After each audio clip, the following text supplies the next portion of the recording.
is a little bit past 5, so we can go ahead and start our meeting. I call the meeting of the Town of Montreat's Board of Adjustment to order today, October 27th, 5 o'clock, 2022.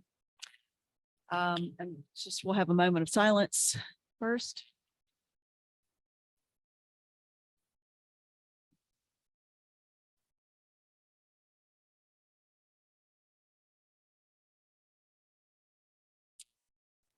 And there we go. Today, next order of business is to determine whether we have a quorum, and we have 6 members here. So we do have a quorum. Moving on, we will discuss and approve the agenda that was given out by Kayla. The only thing that I want to change on the agenda is I'd like to go ahead and once we open the floor to moving the special use permit, the voting on the special use permit moved up before we hear the Hamilton Burns. If that's okay, I think that's just a quick vote. Is that, if that's all right with everyone? Everybody has, if anybody's waiting to deal with that, that gets that out of the way. Okay, so do I have a motion to adopt the agenda? Second. All right.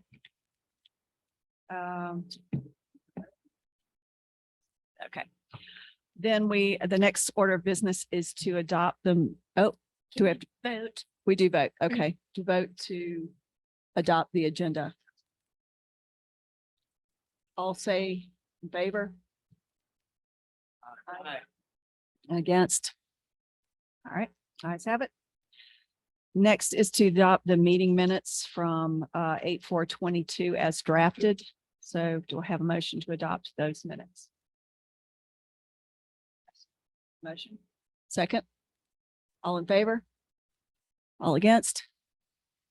All right, meetings have been adopted. The third order of business is to swear in our new members. Margaret Gramling, thank you for joining us, Margaret. Hooray, hooray. As well as swearing in Mark Spence as an alternate member of the town. So Angie will do the honors if y'all will. Eleanor, we have 2 sets of meeting minutes.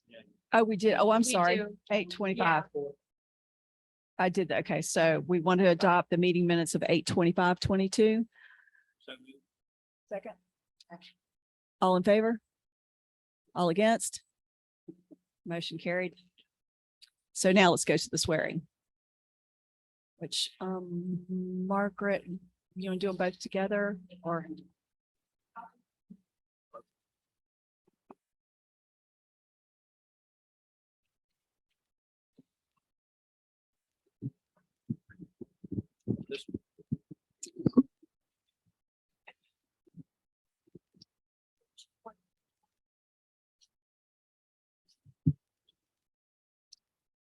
All right, if you'll repeat after me.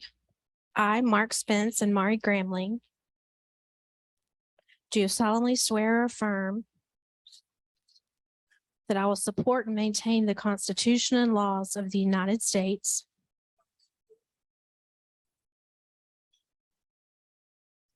and the Constitution and laws of North Carolina, not inconsistent therewith, and that I will faithfully discharge the duties of my office as an alternate member of the Board of Adjustment. So help me God. Congratulations. Angie. Okay. Marley's a regular. Okay. Mark is a small time. Okay. So I'll get Mark to sign the alternate and I'll do a new one for you for regular.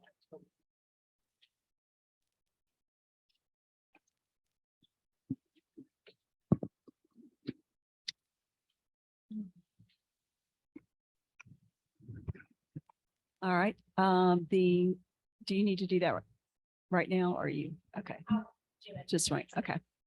So the next order of business is to elect a new chairman. I am only here as vice chairman. So I would open the floor to nominations. I would like to nominate. Mike. I would like to nominate Eleanor James for chair. Do we have a second? Second. Okie dokie. So, we'll take a vote on that. All in favor? All against? Motion carried. Congratulations. Right. Okay. In that you are no longer serving as vice chair, may I make a motion? Or who might serve as a vice chair? Is that in order or not? do we now need to, okay, motion for vice chair. Okay. I don't know Danny's last name. Sharp. I did know that. And I would like to nominate him as vice chair. All right. So the motion is to nominate Danny, excuse me, Danny Sharp as vice chair or vice president. I don't know which. Vice chair. So let's vote on that. All in favor? Aye. All against? Motion carried. Congratulations, Danny. Hope you're ready. Hope you're ready for that. All right. So we've done the election of officers. Moving forward, as I said earlier, I'd like to move the special use permit, the vote on special use permit up to the next item. And so that would be, where am I? It would be at the very evidence here. I'm sorry. There we go. So, sorry. So we're requesting a motion to approve the order of approval for the special use permit SUP 2022-01, a special use permit application filed by the Town of Montreat's Land Care Committee to construct a handicap accessible trail, associated parking, a welcome area, and seating areas on property zone conservation district owned by the Town of Montreat. PIN number 071-06348-1000000 on the eastern side of the Assembly Drive at the intersection of Assembly Drive, Virginia Road, and Kanawha Drive. PIN number 071-06348-000000. So, no, since you dare ask me to repeat that. So do I have a motion to approve the order? Motion and second. Let's vote. All in favor? Vote aye. All against? Motion carried. All right. So we're just knocking things out here today, aren't we?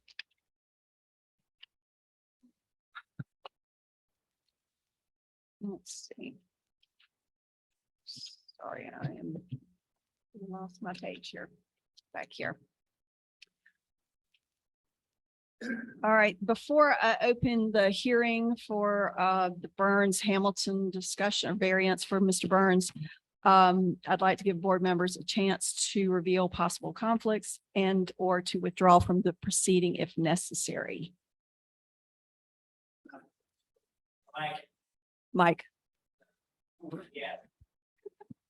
All right, David. Go ahead. All right. My wife reminded me when I got home that we had talked with Wade. You probably don't even remember this, 5 years ago about a lot on Texas Road. And somebody at church told us, if you want to build, to know all the planning and all the zoning and everything, there's only one person you really want to talk to. You might have been on planning at that time. I don't know.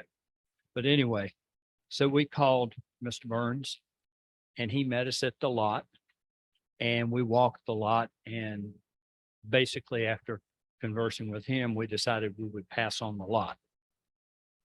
And I tried to pay him something for it. And he said, no, I don't do that. This is just an opinion. This is good for you, for us to know. Okay.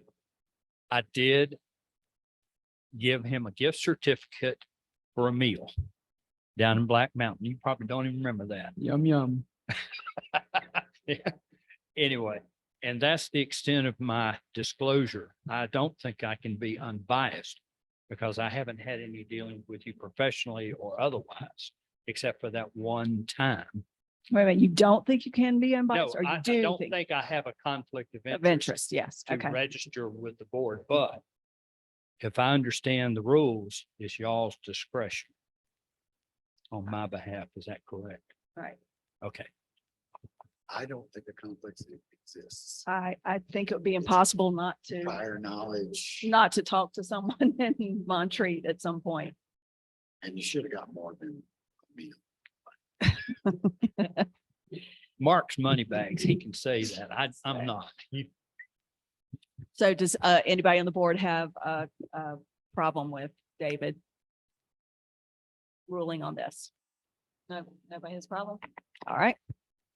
Mark, Yes. Maintaining broad public confidence in the fairness of the process and the integrity of involved warrants careful and continuing attention and avoidance to even appearance of bias or conflict in the interest of land use decision making.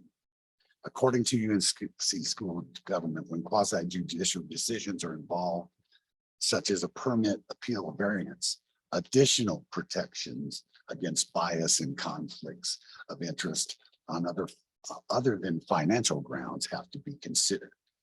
A personal bias, a predisposition of the merits of the matter, or a close personal association with any of the parties disqualifies the board member from any involvement with the decision. In such decisions, the board member should refrain from not only voting, but from any participation in the matter.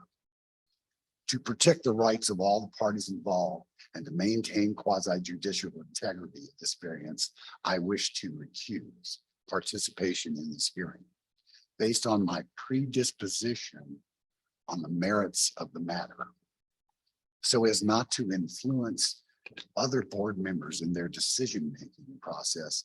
I will refrain from any further comment on this case. so I think then we can excuse you. Have a nice dinner. Mark, we want to thank you for being our fearless leader for these many years. And you have led with dignity and integrity and grace, and we are grateful. And I will be here as a backup. I've got commitments, but I'm not going to. Well, we want you to be a mentor for sure. Before you go, here's your gavel. Yeah, I never. That you never got. Thank you very much. Chairman Emeritus. We figured they wouldn't let us give you a gavel, so we got you a mallet. Come on. I need to make a quick disclosure as well. Yes. Oh, yes. I've known Mr. Burns for a number of years and lived nearby. And there was a time several years ago, at least 2 years ago, where we chatted about what his plans were up on Graybeard. And I don't know what I need to disclose or not, but it was long before I ever thought I'd be on this committee. Mhm. And it was just a chat. Do you think that'll impair you, or does that keep you from No, being but I unbiased? just wanted Transparency. because I knew that Wade knew that we had talked about it. All right. Does anyone have an objection to Maury? All right, well, I think that's all right. Right, so moving on then, we'll open the evidentiary hearing that we have on the agenda tonight.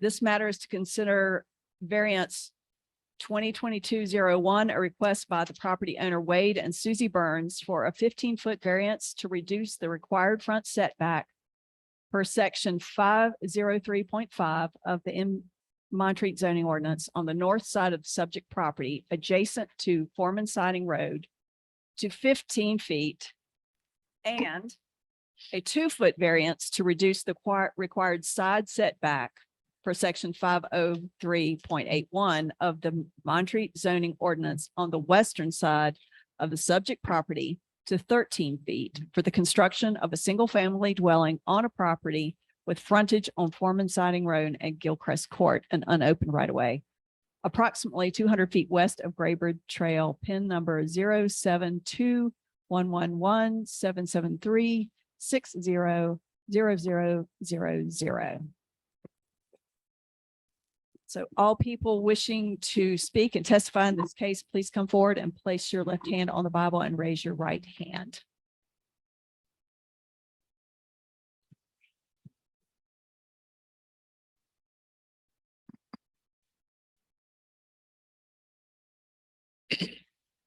Do you swear to tell the truth, the whole truth, and nothing but the truth, so help you God? Thank you.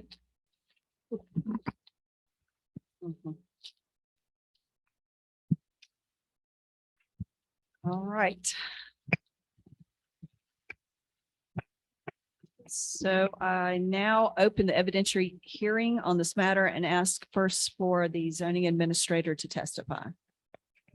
Josh, could you bring up that PowerPoint, please?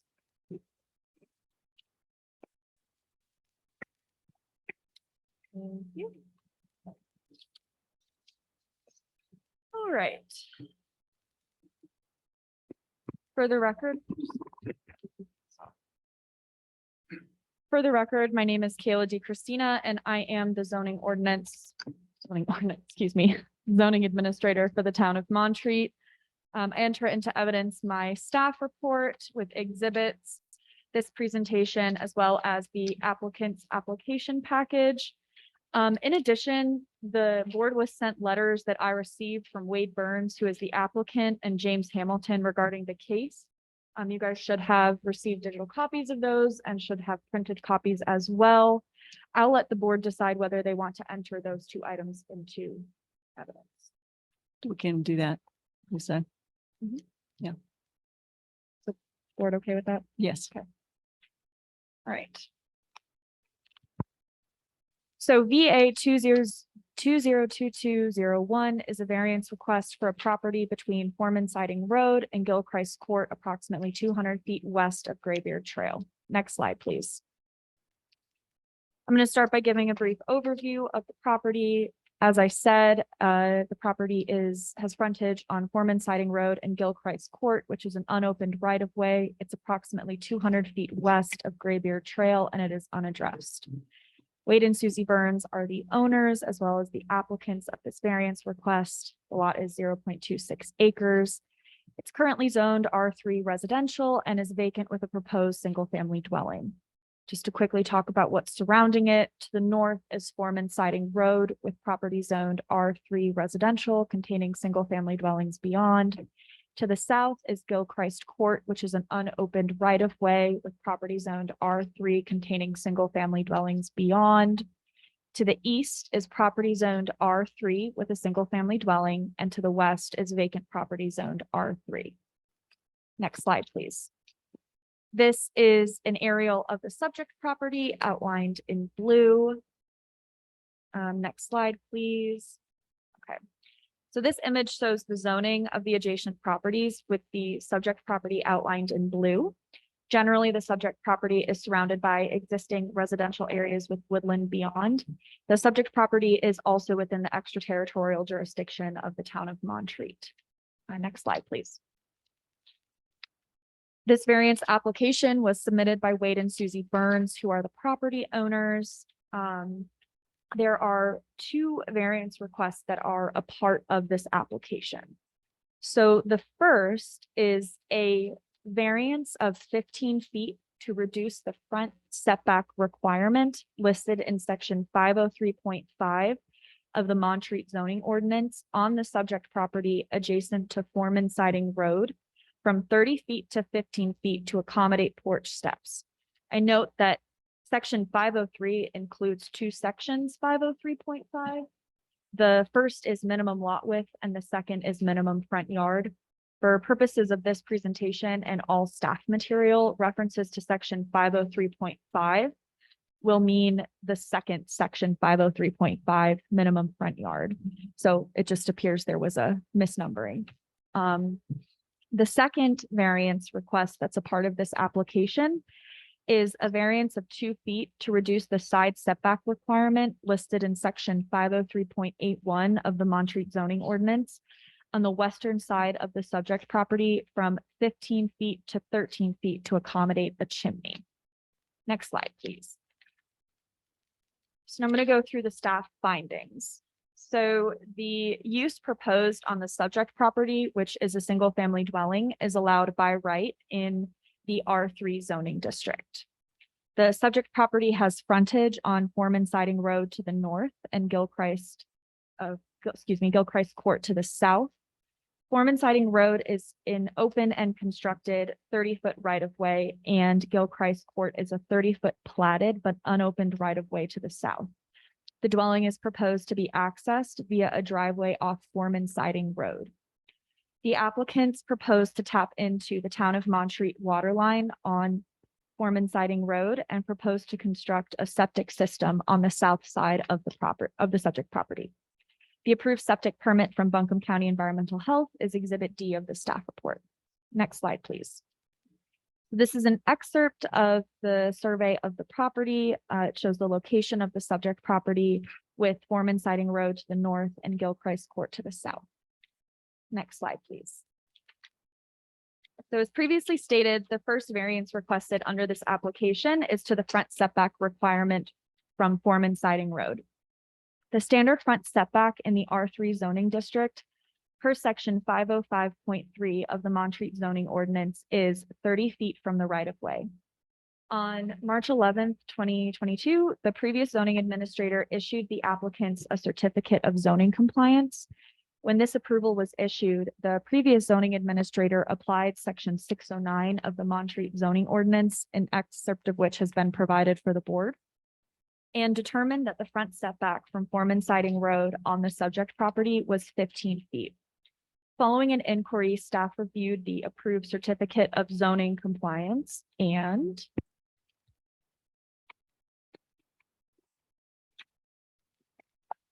discovered an error in the calculation used under section 609 to determine the front setback from Foreman Siding Road on the subject property. Next slide, please. The front setback calculation under the original certificate of zoning compliance was based on the front setbacks of 780 Foreman Siding Road, which is 11 feet, and that's shown in the red circle to the right of the subject property outlined in blue, and 778 Foreman Siding Road, which is 15 feet, and that's in the red circle to the left. Very quickly, 780, is that the Hamilton property? Yes. Okay, so that's 11 feet. Okay. This resulted in a reduced front setback from Foreman Siding Road for the subject property of 15 feet. Next slide, please. Section 609 of the Montreat zoning ordinance provides for a reduction in a front setback based on the existing front setbacks of the immediately adjacent lots, developed or not. In the case of an adjoining lot not being developed, the standard required setback in that zoning district is applied. So in this case, 30 feet. Based on the correct calculation, using the front setbacks of the adjoining properties directly to the east and west, so 780 Foreman Siding Road and the vacant lot to the west, 11 feet and 30 feet respectively, the reduced front setback using section 609 of the Montreat zoning ordinance should have been 20.5 feet. Under the original approval issued, the applicant's proposed steps attached to the front of the dwelling were situated 19 feet from the front property line adjacent to Foreman Siding Road. This location under the original certificate of zoning compliance was compliant with the Montreat zoning ordinance. However, with the corrected front setback for the subject property, the proposed front steps are no longer in compliance with the Montreat zoning ordinance and encroach into the required front setback based on section 609 by 1.5 feet. Next slide, please. As stated, a variance from the front setback requirement is granted from the standard requirement listed in section 505.3 of the Montreat zoning ordinance. This section of the Montreat zoning ordinance establishes the requirement for a 30-foot front setback in the entirety of the R3 zoning district. The applicants are pursuing a variance to the standard 30-foot front setback requirement listed in section 505.3 of the Montreat zoning ordinance to bring their existing design into compliance. As a reminder, the applicant's proposed steps attached to the front of the dwelling are situated 19 feet from the front property line adjacent to Foreman Siding Road. This variance is only requested for and will only be applied on the side of the subject property adjacent to Foreman Siding Road. The applicants are requesting a variance of 15 feet to reduce the required front setback on the subject property from 30 feet to 15 feet. As a note, the minimum required variance is 11 feet to reduce the required front setback from 30 feet to 19 feet on the subject property to bring the front steps into compliance with the Montreat zoning ordinance. Next slide, please. So this diagram details the existing and required setbacks. This diagram details the setbacks and the variance requested. So the solid yellow line is the property line. The dotted green line all the way to the south of the diagram is the standard R3 front setback of 30 feet per section 503.5 of the Montreat zoning ordinance. The dotted red line to the north of the diagram is what the applicant is requesting their front setback to be reduced to. In other words, the applicant is requesting a variance of 15 feet from the 30-foot front setback required in the R3 zoning district to reduce the front setback from Foreman Siding Road to 15 feet. The area shaded in green is that area of the dwelling which is currently in compliance with the Montreat zoning ordinance, and the red is what is not. These shaded areas demonstrate that based on the corrected front setback per section 609 of the MZO, the dwelling encroaches into the front setback by 15 feet. The front steps per the definition of a setback line in the Montreat zoning ordinance may encroach into any setback by 4 feet. Therefore, the required minimum setback for the dwelling is 19 feet. In other words, a variance of 11 feet from the 30-foot front setback required in the R3 zoning district to reduce the front setback from Foreman Siding Road to 19 feet is needed for compliance. Next slide, please. All right, let's move on to the second variance request under this application. This variance is to the side setback requirement on the western side of the subject property. The side setback requirement for single and two-family dwellings in the R3 zoning district is 15 feet. The applicants are requesting the side setback requirement on the western side of the property be reduced to 13 feet to accommodate a chimney. This chimney was not proposed at the time of the issuance of the original approval. Staff determined that this structure did not qualify for the 4-foot reduction allowed under the definition of setback line in section 201 of the Montreat zoning ordinance, as the chimney is an appurtenant feature and external structural element that is permanently attached to the dwelling. Conformance of the proposed chimney to Town of Montreat development standards, sorry,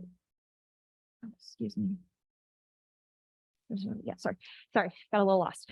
Conformance of the proposed chimney to Town of Montreat development standards contained in the Montreat zoning ordinance and Montreat general ordinance, other than those that are pertinent to this variance request, will be determined at the time of submission of a revised certificate of zoning compliance. Next slide, please. Okay.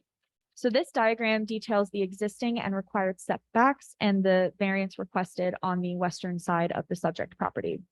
So again, the solid yellow line is the property line. The dotted green line is the standard R3 side setback for 1 and 2 family dwellings of 15 feet per section 503.5 of the Montreat zoning ordinance. The red dotted line is the setback the applicant is requesting their side setback be reduced to. In other words, the applicant is requesting a variance of 2 feet from the 15-foot side setback requirement for 1 and 2 family dwellings in the R3 zoning district to reduce the side setback to 13 feet so as to permit the proposed chimney. The area shaded in green is that area of the dwelling which is currently in compliance with the Montreat zoning ordinance and was approved under the original certificate of zoning compliance. The red area is the chimney. These shaded areas demonstrate that the proposed chimney would encroach into the western side setback by 2 feet. Next slide. So I quickly want to go over how this application relates to the comprehensive plan. The subject property is located within the change sub-area of the Town of Montreat's comprehensive plan. This sub-area represents developable areas to the north of the Town of Montreat in the extraterritorial jurisdiction. Uses in this area are primarily residential. Next slide, please. This shows the approximate location of the subject property in the yellow circle from the comp plan. Next slide. This shows the same. This is the approximate location of the subject property in the yellow circle in the comprehensive plan. Next slide, please. On the screen before you are the 6 findings that the Board of Adjustment must make to grant a variance. As a note, if a variance is granted, it shall be the least possible deviation from the requirements of the zoning ordinance. In granting any variance, the Board of Adjustment may prescribe appropriate conditions and safeguards in conformity with this ordinance or the general ordinance. If you guys have any questions for me. I actually have one question. Yes. What is the setback as stated right now? What did Scott, is it 15 feet? Yeah. It has not changed the 20.5 under the new calculations. Well, so this variance request came up because the error was discovered. So while the original permit was for 15 feet from Foreman Siding Road, that's not correct. So while the certificate of zoning compliance hasn't been formally amended, it is 20.5 feet. So That's the correct from the calculations. Okay. Yeah. Thank you. Does anybody have any questions? All right, well then, does the applicant want to provide testimony to the board, Mr. Burns? Yes. Come on up or Good sit right evening. there. Thank you all for being out here this evening. You have a copy of what I'm going to give you, a hard copy of that I submitted related to those 6 conditions that must be met.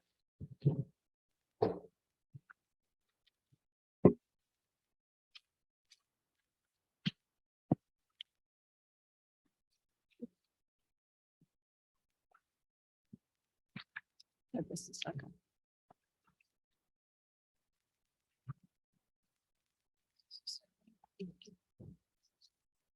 So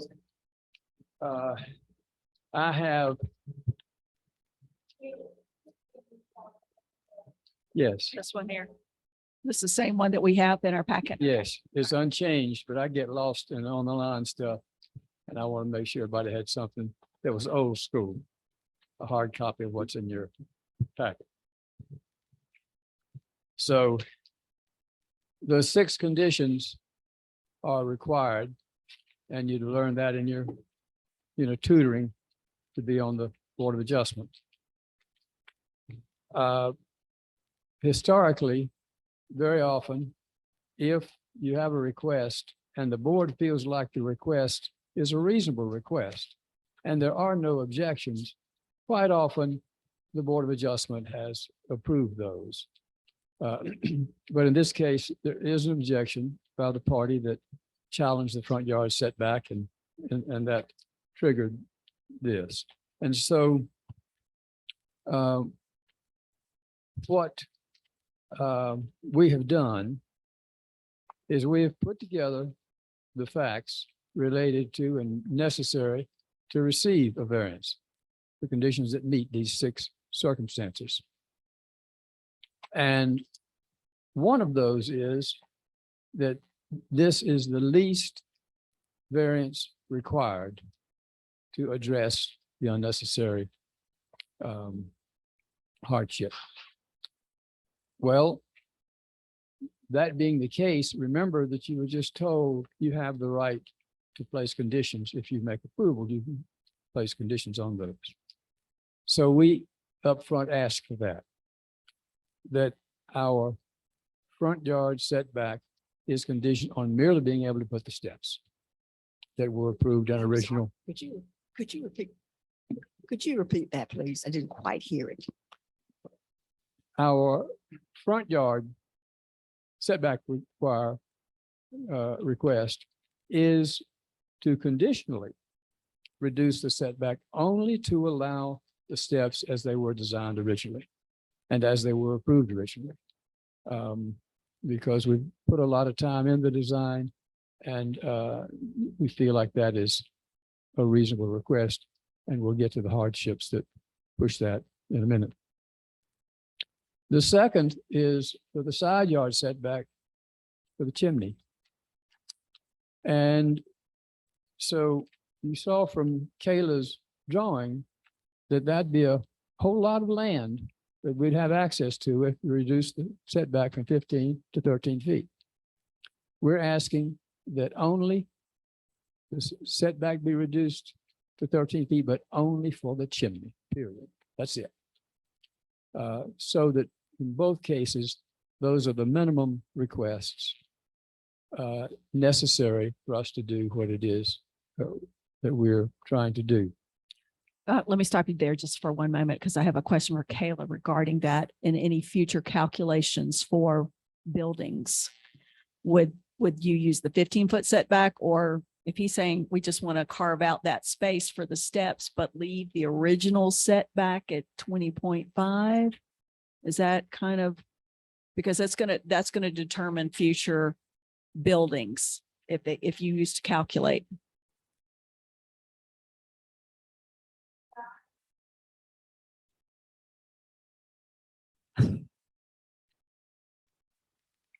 So it would be 20.5. That would be what you would use to calculate. Yeah. The 20.5. Okay, so it wouldn't include where the steps are. And the Continue, only please. property that would affect is the lot next door that we own. Okay, So we would be harming ourselves, I suppose, if it was harmed. continue, So- please. So that first point is important. We're merely requesting the variance just to allow the steps and just to allow the chimney. And I want to point out something that I understand as an architect about 50 years now, whose work has been as a planner for most of my 50 years. And the setbacks are primarily to control the distance between masses. For instance, there's an exception for the roof overhang. There's an exception for some steps to get into the house of 4 feet, because that didn't change the mass that's facing the adjacent property owner, or the mass that's changing the way the street feels. And so the steps are open construction. There's not a wall there, and it's open construction. And it's a way for us to create a little snap for the house, because the house is a rectangle. The hardships that I'll describe in a minute are what pushed it to being just a rectangle. And so to keep it from being dull, about the only thing you can do is what ornament the architect might apply. A chimney is one of the most popular architectural elements there is. That's, if you take a picture of a nice house, usually the chimney you want shown. If it's a painting or a postcard, the chimney is shown, because they are contributing to the quality of the environment in that community. So the first question is unnecessary hardship. The entry steps were designed based upon the zoning compliance that was approved. And so the foundations were poured before this was brought to our attention. The steps are not constructed. And we're requesting experience so that they can be constructed. The lots, if you could get the slide back up and show the lot, one of those, Kayla.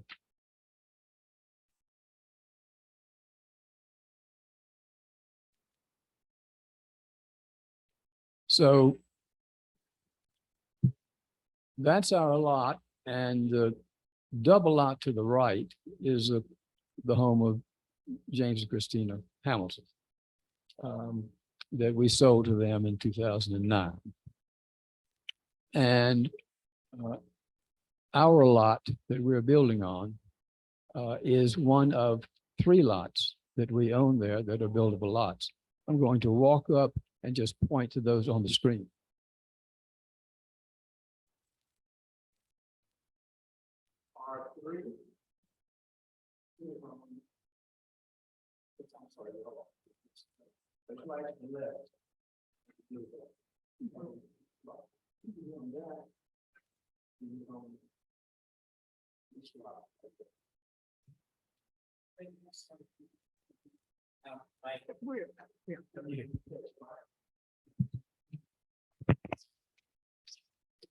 While Wade is doing that, can I just pause for 1 second? Eleanor, I have to take back my earlier statement. The variance would apply to the entire side of the property. You can't grant it to just one piece of the structure. We'll come back to that. Go ahead, Wayne. So this wider lot we own, and that skinnier lot right across from this, we own. And we bought this property in 2009 with the hopes that one day we'd be able to build there. Nobody's been able to build there for about a quarter century. John Burris built a wonderful estate right up there, acquiring about 3 or 4 lots and building a new trailhead for Graybeard and parking there and all that sort of stuff. But with regard to the individual lot, you couldn't build because there were ordinances that prevented it. Allowed to have septic, you weren't allowed to have a private driveway, and there was no water. And so it was not possible to build on these. But we hoped one day that would break and that property, mostly flat lots, could be neighbors again. And so our personal situation is that we sold our home in Montreat and we need, I'm 77, Susie's 59 tomorrow or Monday, Halloween. And so our plan is to sell 2 lots to help us pay for building on 1 lot. And it was not our intention to build on the lot we're building on.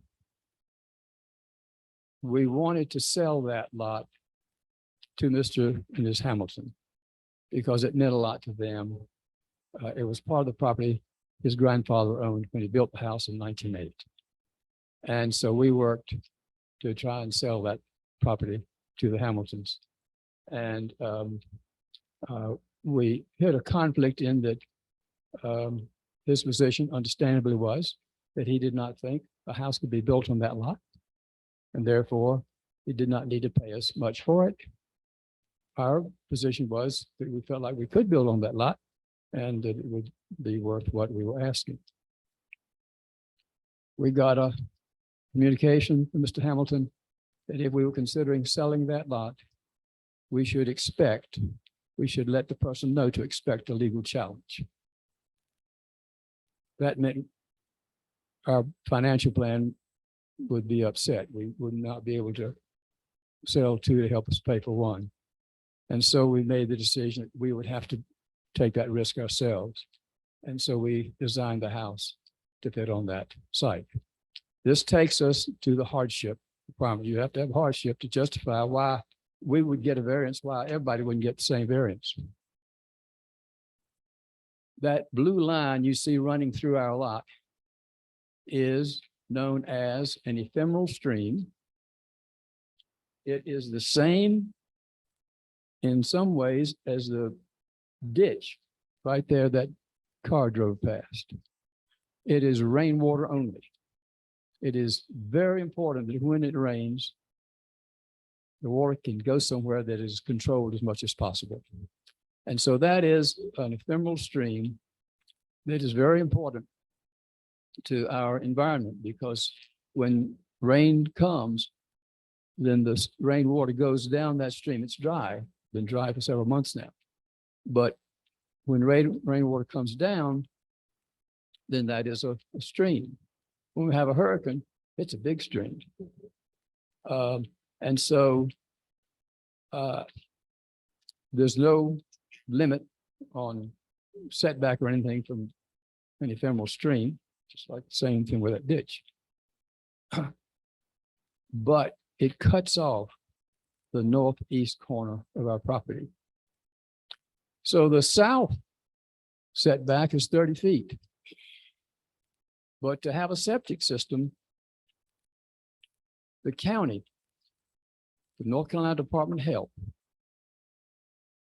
through Buncombe County's Department of Health, they tell you whether or not you can have a septic system and where it will be. And they are the ruler of that.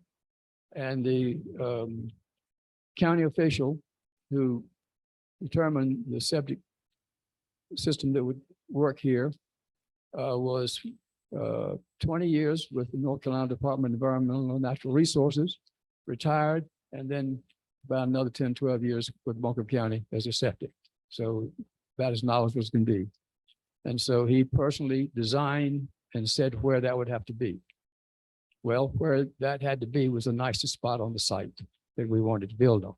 So we couldn't. So our rear setback is 80 some feet from the rear property line.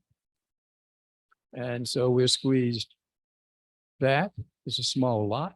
We're squeezed on the northeast corner by the stream that has to stay there. And that leaves 13% of the lot is available for building area. If our conditions are the same for everybody else around us, that does not qualify as an unnecessary hardship for you to consider, because everybody has the same. And so the zoning would just be hard luck for everybody, or everybody had the same challenge.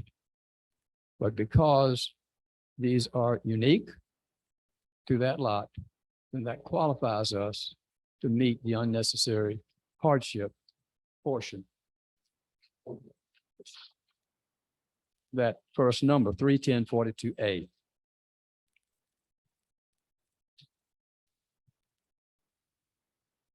The second part of A, the side setback, the west side facing the vacant lot that I pointed out.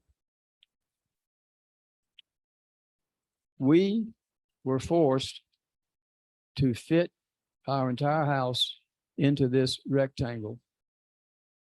And we could not put the fireplace where you want the fireplace so that you could see the fireplace and the view at the same time.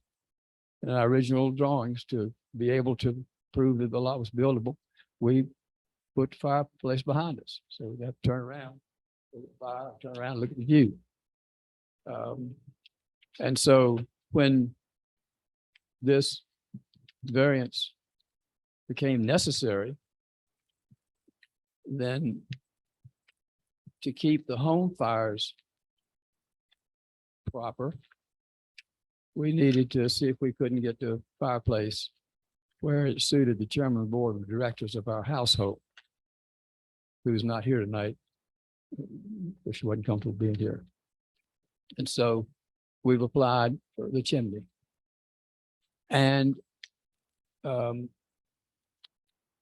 I have never been aware that you can't place a condition, because it was introduced that you can place a condition on the setback. We are only requesting that the exception to the setback be to allow the chimney and to allow the steps. And what can or can't be done, I guess,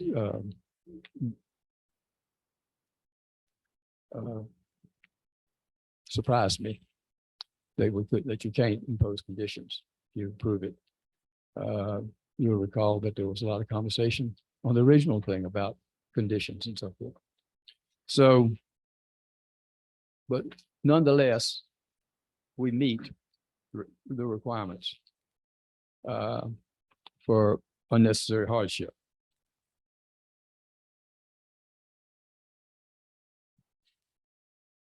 The second, 31042B, the hardship results from conditions that are peculiar to the property, and I've described those to you. You've got the stream on the northeast corner and the 80-some foot rear setback that reduces the buildable area to 13% of the lot. Those conditions are peculiar to lot 778.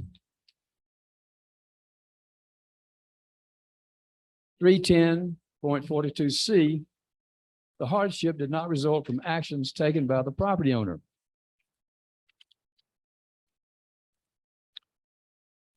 I've noticed in the information you received in opposition to this, that I'm being blamed for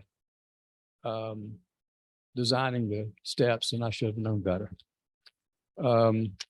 I've explained in that sheet that the zoning administrator is given the authority to interpret the zoning ordinance. That's in the ordinance.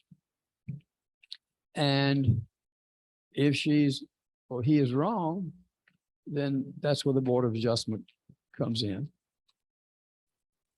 But some of their decision may be subjective. And so the front setback variation has been historically been here now 23 years. And 22 years ago, I was on the Planning and Zoning Commission as well.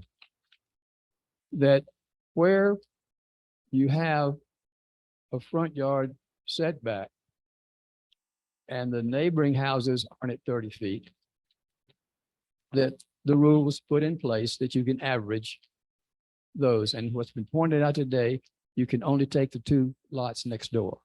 But that's not what has historically been precedent. And I cite in there that when David Curry was zoning administrator and Dan and Ellen Dean wanted just their portico, they're down in a hole and they want a portico to cover the front door. They were required to have a survey of about 4 houses up and down the road, both sides of the street, that the zoning administrator would take an average of all of those. And so because that is precedent, because I've paid attention to zoning, but I haven't lived completely by it. I've had other things in my life to deal with. My understanding was that it was interpreted properly. And so I designed the house accordingly after having had that confirmed by the previous zoning administrator.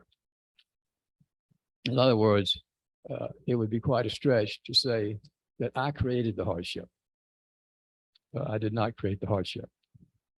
The stream bed cutting off the large corner, the county septic field, cutting off the southern half of the property, that's the hardship. 31042D. The variance is consistent with the spirit, purpose, and intent of the ordinance such that public safety is secured and substantial justice is achieved. This cottage has been carefully and thoughtfully designed. We've invested a lot of money in site conditions. We're about to spend a lot more on site conditions. There'll be a porch, a screen porch with a little library above it, and that is outside the rectangle, but still 20-some feet from that side yard property. That and the steps and the chimney are the 3 things that give us something other than just a warehouse look of a box. I have cottages around Montreat, and very few of you, other than the house that we, sold, very few of you would know that that was my work because it has blended in with this community. And a number of folks have been able to enjoy their last years in a house because we got a variance where they could live on one level. But it required an adjustment and setback or whatnot. The spirit and purpose intent of the ordinance, such that public safety is secured and substantial justice is achieved. There's nothing in our variance that compromises public safety.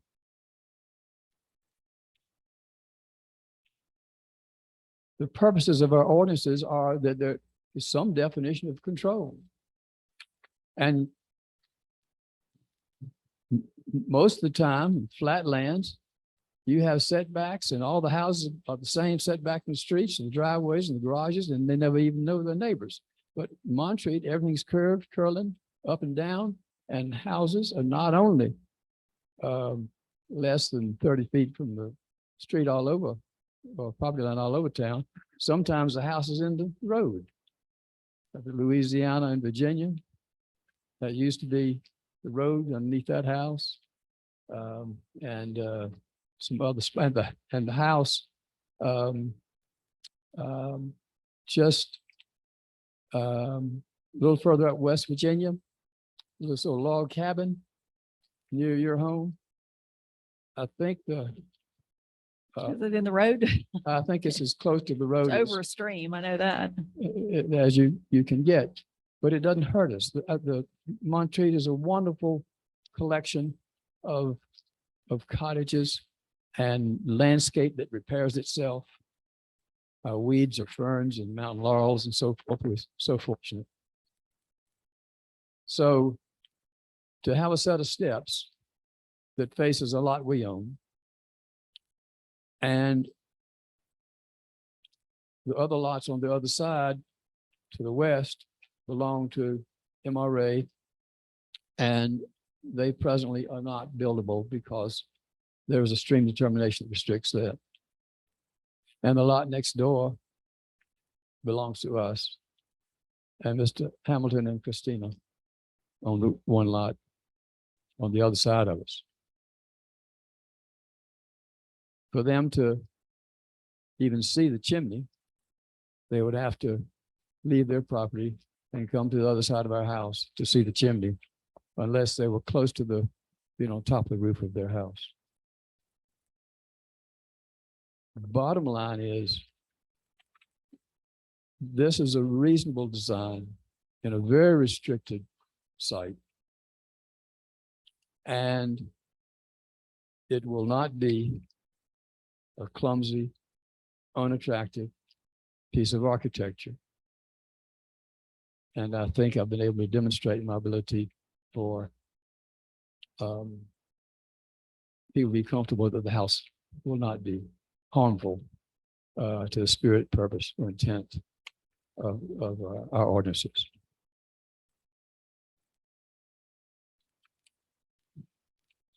(31042E), the variance requested is the minimum variance that will make possible the requested use of land, building, or structure.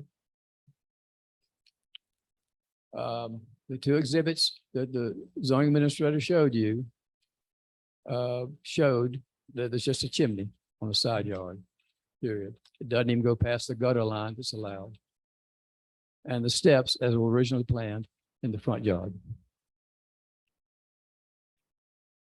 We've asked only for conditional approval, that the variance is reduced from 15 feet to 13 feet, conditioned upon the only element that may be in the 15-foot setback beyond what the ordinance already allows, such as gutters, is a chimney specific to the site located in the plan to be approved in the zoning plans. And the same is true for the steps. As the zoning administrator pointed out to you, it's about 4 steps. That's all that wouldn't be approved under this new calculation of 11 feet on that side and the 30 feet setback on the vacant lot we own. Approving those 2 setback requests and conditioning them upon specifically the exhibit that you have in the application would meet the requirement of the minimum necessary. If, however, Kayla's counsel is absolute that you can't approve the setback being from 15 to 13 and condition just to the chimney, then that would make the request that it be 13 to 15 the minimum that could be done so we could have a chimney. It's a bit of a word game, but if the setback can't be adjusted just for one thing, if it's adjusted, I could move the whole house. If you've been up there, you know I can't move the whole house. The 12-inch thick concrete walls are poured for the basement, and the floor is framed sitting on top of that, and that's within the 15-foot setback. So that's not going to be moved. So in either case, we believe the variance request is the minimum variance that will make possible the requested use of the land, building, or structure. 310.42F, the variance is not a request to permit a use of land, building, or structure which is not permitted in the applicable zoning district. 3-bedroom cottage is allowed in that zoning district. The use of land as a cottage, the building being a cottage, the structure being a cottage, are all permitted within the applicable zoning district. Now, Mr. Hamilton has submitted counters to all of this. And as I went through it, I about got dizzy with how far afield the objections seem to be. The issue is, with these 4 steps in the front setback, will the chimney tucked against the side of the house facing the property we own be a proper and fair thing to allow? And in the opposition is a great deal of going back to the arguments that you heard some months ago. 2 hours of telling you about the stormwater and such. And you made your ruling, and we've all been served with a lawsuit in Superior Court. And the mayor, Angie, the board, the town have been sued on 4 counts. And the 5th count, I don't have a defense for, because the 5th count is against Wade and Susie, and it says I'm a public nuisance, I think is what it says. And I don't think, I disagree. I don't disagree. But I'm not sure that there's a legal penalty for being a nuisance or wanting to build a house next to someone. And so I'll let you there, but I would welcome questions. Does the board have any questions for Mr. Burns? No? Thank you. All right, thank you very much, Mr. Burns. So now we can hear testimony from. Sorry. Yes, my name is Tom Pullman. Do you all prefer that I sit or stand? Does it matter? Whatever's comfortable for you. Where your I think name for and efficiency, it would be probably better if I sit, so I will. First, is this microphone engaged? yes, it is. Are you acting for Mr. Hamilton? Yes. Again, my name is Tom Holman. I'm an attorney in Asheville. Madam Commissioner, other members of the Board of Adjustment, I appreciate the opportunity to appear for you all this evening.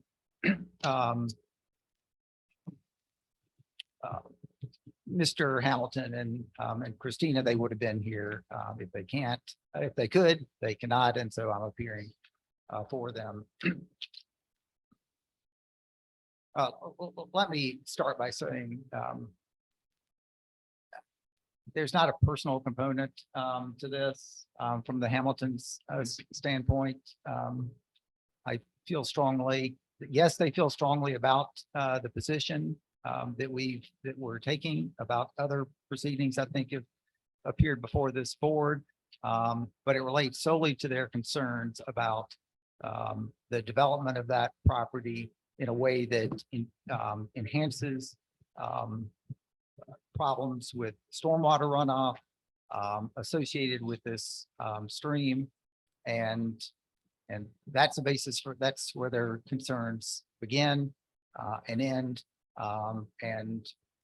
Just as any property owner does, they have the right to object reasonably to the someone's consideration of our variance. And the reason for them doing that here is specific to the concerns about first, the substantial interest that they have in the property next door and the very real concerns they have as to the adverse impact granting this variance will have on their property. This, as those of you who may have seen the lot, may have seen the present layout of the lot. This home has been set right on the edge of this ephemeral stream. There is other video evidence, I believe, that's already been presented in other matters before this board, showing the substantial runoff and the damage that can come from that and will come from that. Obviously, there are projections that storms of that nature and runoff will get worse in time, not better, become more frequent, not less frequent. And the proximity of that structure to that stream is, we feel, very dangerous and creates environmental harm both to the general area, to Flat Creek down the way, and specifically to the Hamilton's property a short distance away. Mr. Holman, can I just clarify for a moment? We're here to talk about a variance for some steps and a chimney. I don't believe, it could be wrong, but I don't believe we're talking about the viability of the house itself. What we're talking about is the 6 elements that have been presented to the board that must be complied with from section 310.42 for granting a variance. For, I'm for gonna be- steps and the chimney. That's correct, but it's Okay. steps and a chimney with roof structure. An overhang, yes. And it's for, and with, if that's allowed and the structure is built, it will have the adverse effect on public safety that we think is prohibited under the variance provision, among other provisions that we believe cannot be satisfied in this case. So it's and I think it's been addressed by this board before. It's appropriate to consider the water runoff, stormwater runoff, environmental effect that allowing this variance will have, allowing the structure to proceed with the granting of a variance in light of the public safety and other requirements that the applicant has the obligation to present. We would move to admit into evidence the video record of the prior Board of Adjustment hearings relating to this, related to the same property that occurred on July 28th and August 4, and would ask that that be added to the evidence in this matter. Does the board have an opinion about whether to allow this? Not pertinent. Not pertinent? No. Should we take a vote? No. Who would, Mr. Holman, I want to say, I agree with what I think you're trying to get at. We're here to talk about a variance about steps and a chimney. Now, how that's going to affect water and something that we've already gone over once or twice before already and voted to deny that appeal has no merit here. That's my opinion.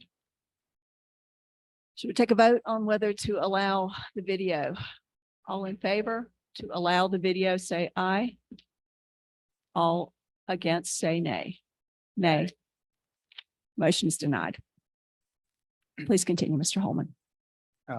Thank you. I will begin again and proceed to discuss the specific 6 requirements that the applicant has the burden of establishing in order for the granting of the variance. And the first of which is being able to establish that granting of the variance is based on an unnecessary hardship.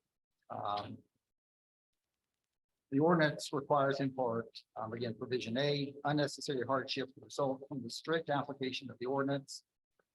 And it should be necessary to demonstrate that in the absence of a variance, no reasonable use can be made of the property. Further, the hardship must result from conditions that are peculiar to the property. Hardship resulting from personal circumstances, as well as hardships resulting from conditions that are common to the neighborhood or the general public, may not be the basis of granting a variance. And I would submit respectfully that the board has already heard from Mr. Burns various aspects of personal consideration and other aspects of this particular lot that are similar, very similar to conditions of other lots in this area. And so we feel that's an important issue that needs to be considered by the board. The applicant's asserted unnecessary hardship is based primarily on assertion that the town erred in its original calculation of the front yard setback under section 609, which is a provision that relates only to developed areas and clearly does not apply to the subject property or the area. I believe that all the members of the board received the memorandum in opposition that was submitted. Is that correct? Mhm. And there is a more detailed discussion in that provision as to why 609 does not apply.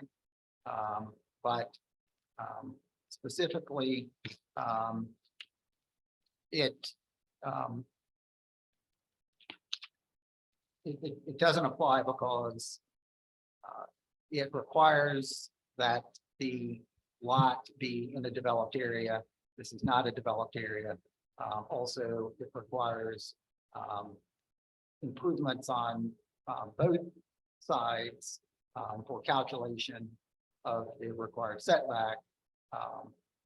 Mr. Burns owns the property to, I believe, that was to the north. That has a 30-foot setback, and so the 30-foot setback would still apply to that. We would also object to the determination or any determination that the Hamilton lot fronts on Foreman side. We submit that the evidence there would establish that Graybeard is the front of that home, that there's a 30-foot setback there, and so a 30-foot setback should apply. So we do believe, and Mr.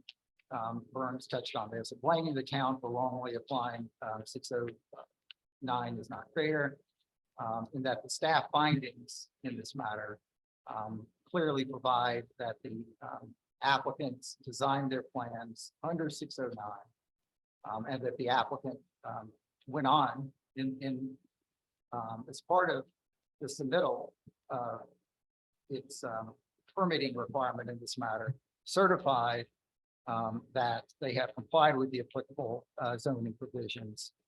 Thus, the applicants did fairly create the situation that they now contend is a hardship. The applicant reasonably was required to understand the applicable rules regardless. But I understand that Mr. Burns is a member of the town zoning ordinance, and so certainly even more so than the average person, he would have, should have understood those rules. I'm sorry, repeat the first part, that the applicant should know what Yeah, we said. Any applicant Applicant. is subject to understanding the rules. The And the ordinance. Regulations and the That's ordinances. correct. And so when that certification was made in that case, in this case, he was certifying that he had that understanding. We believe the reasons that we have summarized that this provision 609 does not apply, should not apply. And we don't believe it's proper to blame the town for making that error. We believe it's an error that the applicant, it's not, I'm not trying to get personal about it, but from the standpoint of trying to establish or suggesting that because of that prior error, that should be some consideration for the granting of this variance. That's what we disagree. So is your premise then that every applicant that No. applies for a certificate should understand the ordinances? I'm not aware of whether the application and documentation in this case is identical to what it is in other cases, but there's a specific certification by the property and signed by Mr. Burns in this matter, and I believe it's affixed to. I believe it's an exhibit to. It's exhibit B to our memorandum in opposition. The first page of it. About mid-page, you'll see special conditions, which is golden. And then immediately below that, What, I'm sorry, what page are you on? I'm on exhibit B to the memorandum of opposition. And it's the first page of This. exhibit B. This. Yeah, that is the And- memorandum. And so if you'll, there's 12 pages to the memorandum. And there's it's- exhibit A, 1 page, Oh, the drawing. Okay. and then there's exhibit B. Okay. So exhibit B is a final zoning development compliance certificate. Then about mid-page, there's special conditions I that got are it, involved. got it, got it, got it. Then yeah. immediately below that, you'll see a certification. And in part, it's certifying that the owner in this situation, Mr. Burns, was aware of the zoning district that the lot is in, the permitted uses within the district, the minimum setbacks for the lot. And further goes on to say the plans, the certification from the owner that the plans conform to the town of Montreat's current development related ordinances. And so solely as it relates to consideration by this board of the variance, the point is that we don't believe it's appropriate legally or otherwise to consider any contention that the town is responsible for that area, because by the town's own documentation, this was a certification from the property owner.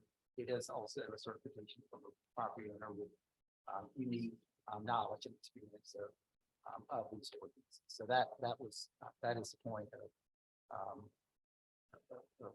making that, bringing that to the board's attention.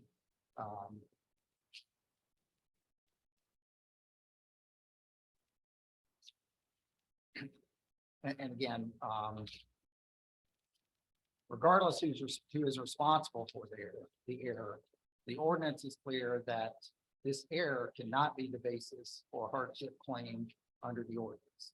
The ordinance is clear that the hardship has to result from conditions that are peculiar to the property. And so consideration of this error, who caused it, how it happened, what's transpired since then as it relates to improvement of the property in the interim. That's not appropriate for the board to consider. What's appropriate for the board to consider are only the evidence of hardship that resulted from conditions peculiar to the property. And so that's I think that there's some examples of that, such as the topography, the size of the lot, but not this error or how it happened and who's responsible. Third, as to the critical requirement of showing that the hardship resulted from conditions peculiar to the property, there's been insufficient showing. The only suggested condition peculiar to the property is the reference to the ephemeral stream. However, the plans reflect that the applicants have made the decision on their own to ignore the risks associated with that stream and have drawn plans and now have apparently, or they have constructed a foundation walls for the home that show actually a corner of the home sitting on top of the ephemeral stream. I will also refer members of the board to Exhibit A as part of the memorandum of opposition. Again, Mr. Holman, I have to interrupt. We're talking about steps and we're talking about chimney. We're not talking about foundation of the house. Well, respectfully, we submit that and if the board will refer to Exhibit A, the 30-foot section includes the steps, it includes the porch, and it includes some portion of the foundation of the home. What I'm responding to is the applicant's effort to show the undue hardship based on this ephemeral stream, when their very plan places a corner of their home right on top of the stream. So it doesn't appear that they've made any accommodation or modified their plans with respect to the home in any way as a result of this stream. It is, again, as reflected on Exhibit A. My understanding is this is a document that was presented by Mr. Burns as part of their plans for the new home. And it shows this stream bed coming through the property. It also shows that it runs through a corner of the proposed foundation.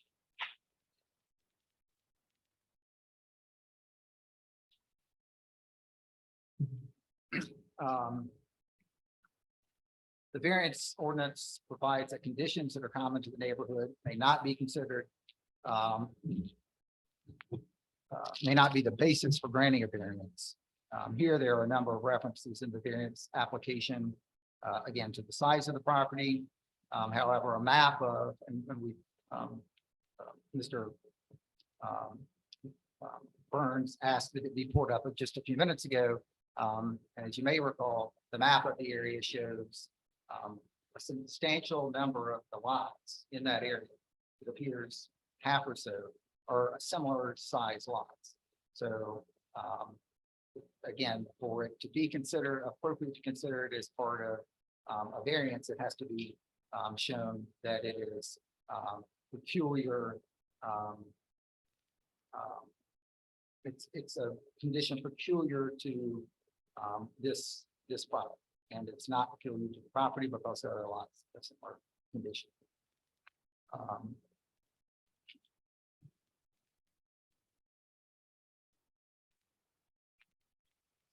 Can I ask Again, a the question? Lot, I'm sorry, sure. Can I ask a Yes, question? yes, I'm looking at Exhibit A. yes.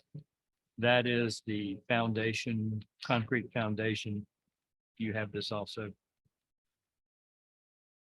I don't see the ephemeral stream going underneath the concrete as you suggested. Goes under the deck or close to the deck, but that's pure support. That's not concrete. If I'm looking at this correct, and help me out if I'm not, because I'm looking at where the pipes are, the drainage area. It never touches the house proper. And I just, I'm What- not an architect, but that's what I'm seeing. I Yeah, just and- want to make sure I'm correct in what Mr. and Ms. Hamilton are trying to make their point on. what I see is the stream going through a corner, the very. I believe that's a dimension line. Yeah, that's a dimension line. That's not the house. The house is this double line where it says 26 by, help me out here, 46 house on concrete foundation. I don't see the water going through there. Am I, am I reading this wrong? First of all, this is not done to scale. True. Well, And I have, and it may be, and this is also not scale. I can tell you that. We already discussed that in our last meeting. as it relates to the lot size. No, as it relates to the ephemeral Oh, stream that is correct. going across the Clear. property. So don't use that. I agree. What what I've seen from the property and anyone else who's seen it is at the very least, I mean, it appears that the bank of the stream at least is under a corner of the home. Whether it was, whether the stream or the bank of the stream was modified in any way as part of building up that corner, I don't know, but anyone who's seen it can see right up against abutting the corner of that foundation. There is water will flow when it flows through that pipe. It comes out of the culvert and is open at that point as it runs up. Presumably at some point will splash against the edges of the home. As it then turns towards the Hamilton property, flows onto the property.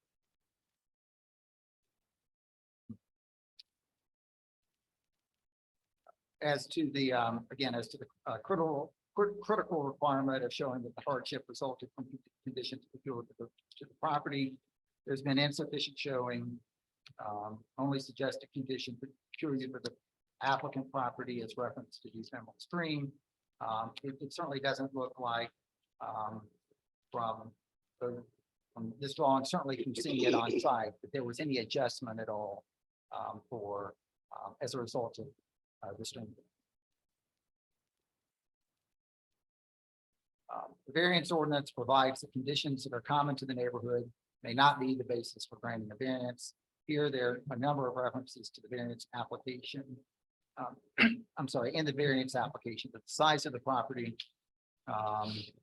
However, again, in reference again to the map of the property, showing that a substantial number of the lots are a similar size. So based upon for those reasons and others discussed in the memorandum, the applicants have not shown, we respectfully submit they can't show the required hardship is set forth in the first three requirements of the ordinance. The applicant has also not shown that the variance, that the granting of the variance would be consistent with the spirit, purpose, and intent of the ordinance such that public safety is secured and substantial justice is achieved. Allowing the variance would also be contrary to public safety requirements for this provision, and this is a necessary requirement for a variance. Even if the issue had been addressed, we don't believe that there was really any addressing of this public safety commission as part of, I mean, the public safety component as part of the presentation. But again, we submit that it cannot be satisfied. The town's website states that stormwater and sediment are the #1 cause of pollution in Monterey. And that fact has apparently been acknowledged by Mr. Burns as referenced in the memorandum. Second, at a hearing relating to this property on July the 28th, both an environmental expert and an expert in aquatic science testified as to the serious potential for environmental harm from the stormwater runoff by placing a house on the stream. I understand that the testimony was, there was no expert testimony offered by the Burns to counter that. And again, this is two separate experts who were simply calling it as they see it, and they were raising those concerns. I have a question. Are you saying that the stream as it is today is just a harmless ephemeral stream, No, we're- except when it's not? Yeah, I guess we are. And it.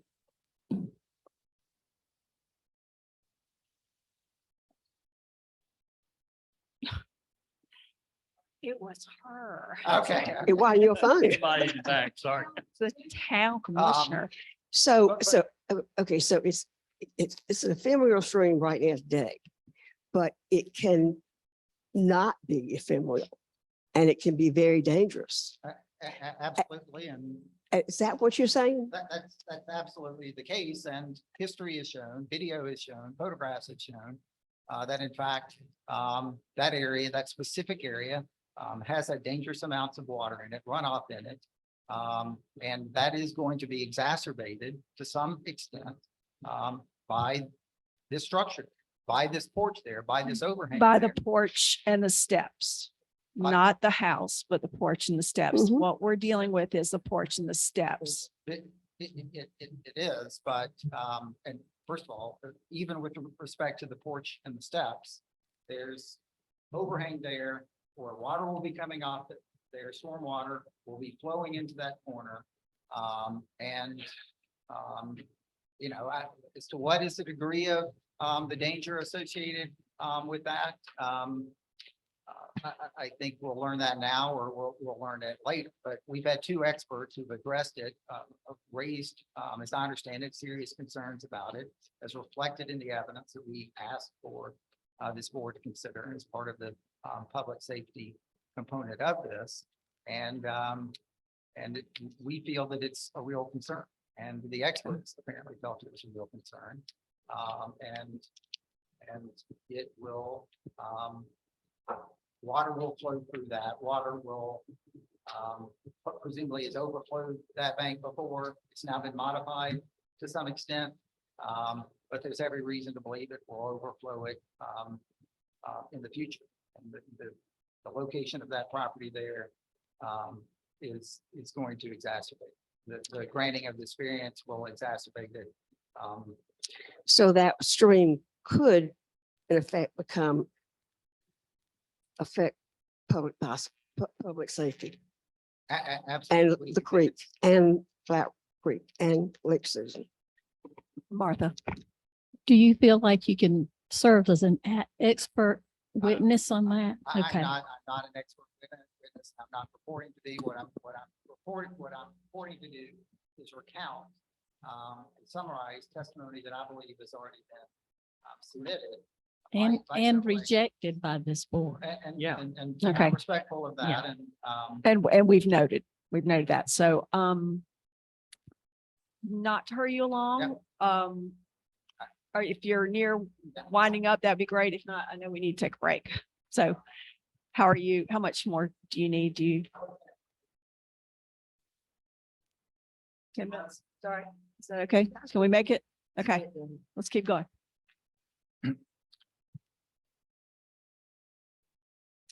even if the issue, I'm sorry.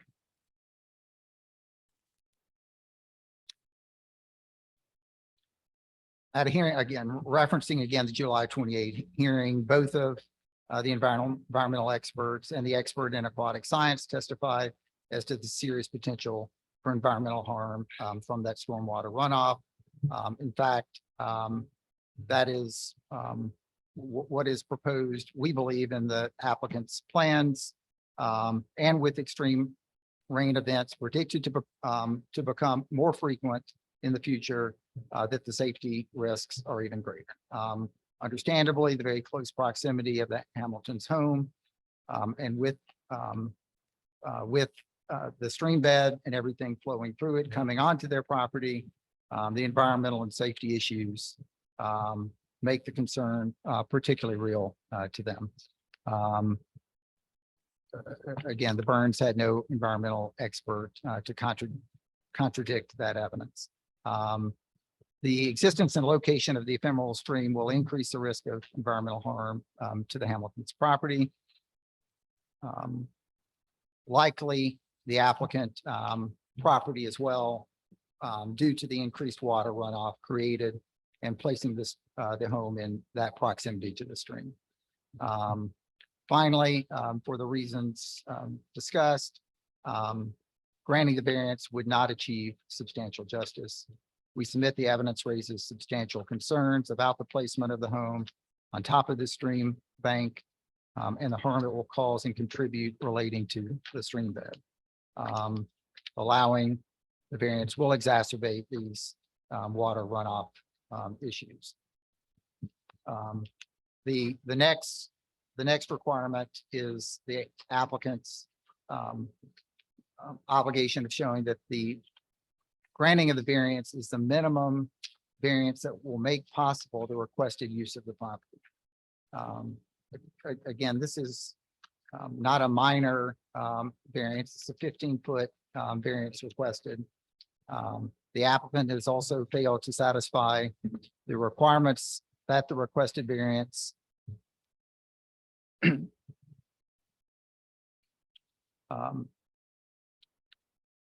I'm sorry, referring to the 5-step treads. Again, that's the reference in the application to what's being affected. But as we see it, allowing the 15-foot variance brings in the entire, not only the steps, but the deck and a portion of the foundation. The evidence is insufficient to show that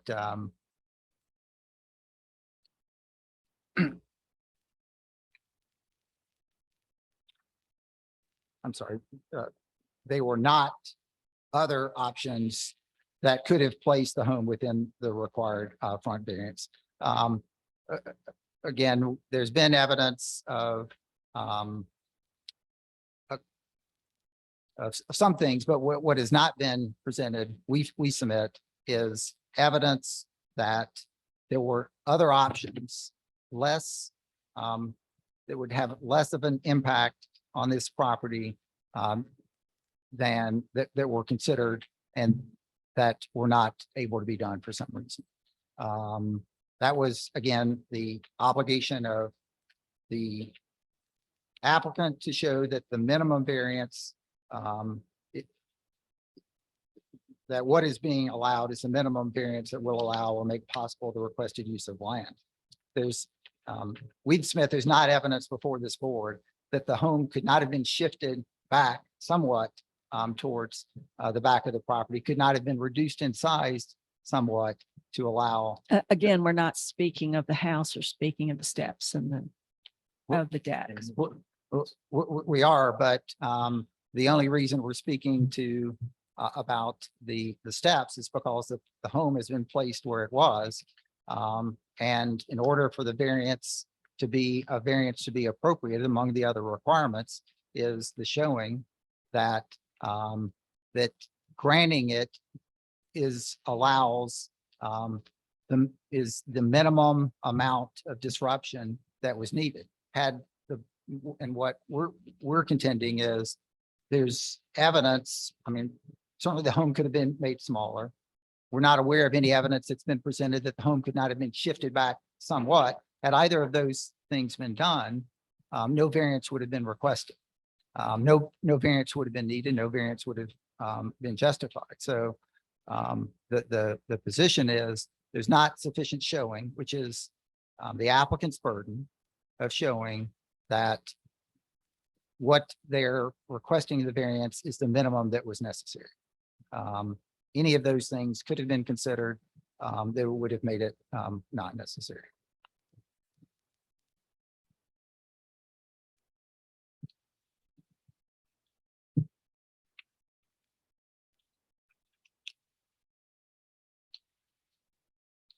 Again, the obligation is showing the minimal needed that will make possible the requested use of the land. And respectfully, we submit that has not been shown. As it relates to the second requested variance, we'll refer members of the board to what argument we've included in our memorandum of opposition there.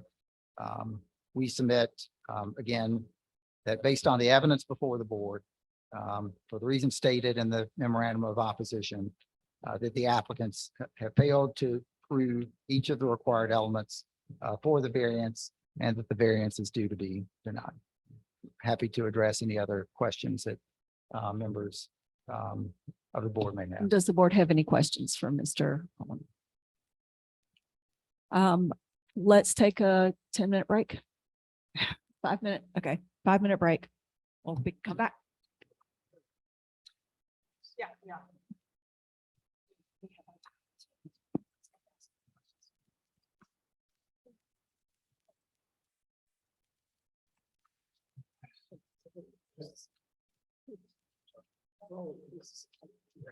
I know. Well,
Don't you worry too much about it. Kind of gave you a head start on draining it. Haven't changed the batteries in 3 months.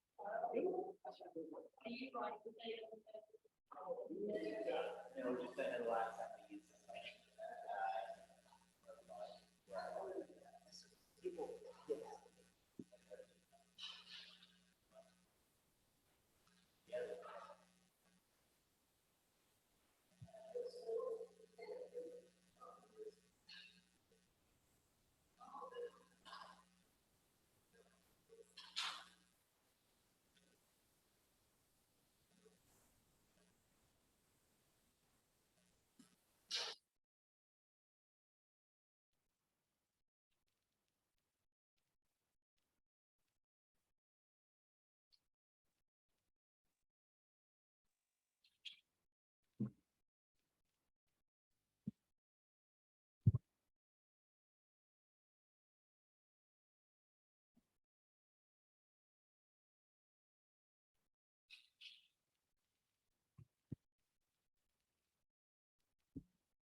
Susie's birthday is tomorrow. Halloween. Halloween. This was 27, so Oh, right. it's Monday. Monday. Mine's It's really. All saints. Cause she's an angel. There you go. Connor, our oldest is 4, his birthday's on 4. And then, so, who's great up? So Jake, almost 4. So is Alana. Yeah. And so is,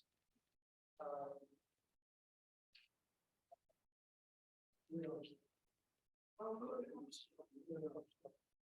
doesn't like Louis Armstrong? Yeah. I'm not kidding. Anyone can provide.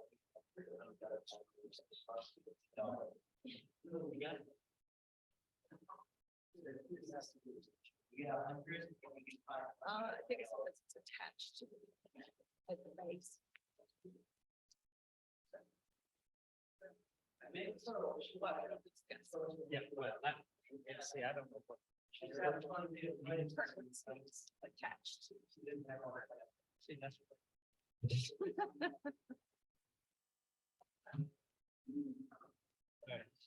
Oh, what's her tagline? You know. I like you. She was a very fine lady in real life. Yes. Oh, she was. Just like all of us. Very well educated. Yeah. Was he really? I did know that. That wonderful voice. That's true. Goober. No, he wasn't Goober. He was Gomer. Gomer. Yeah. I'm still on. That one already did. That was all dead.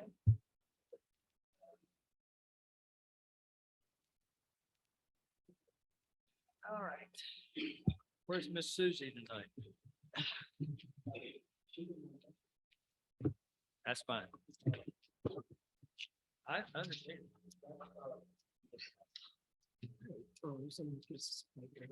I know that's the problem with that. No. There's so many, I know, and then you're kind of like, what are you referring to?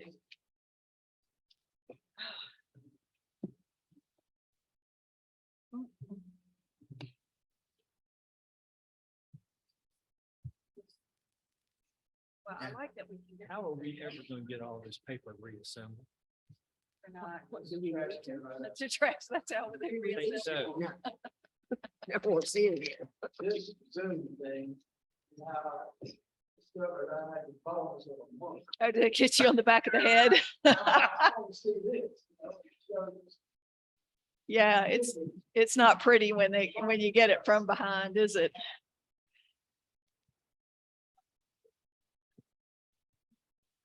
Well, that's what God gives us is bad eyesight. So later on we can say, you look okay. All right, are we all back? Ready to continue? You have a mic for that? Oh. You have a mic? Oh, you got. You got a mic Okay. back, okay. I was just saying, he moved mic stands. And I thought, You got a where's the mic? All right. All right, so continuing on, does the applicant want to respond to any of the testimony?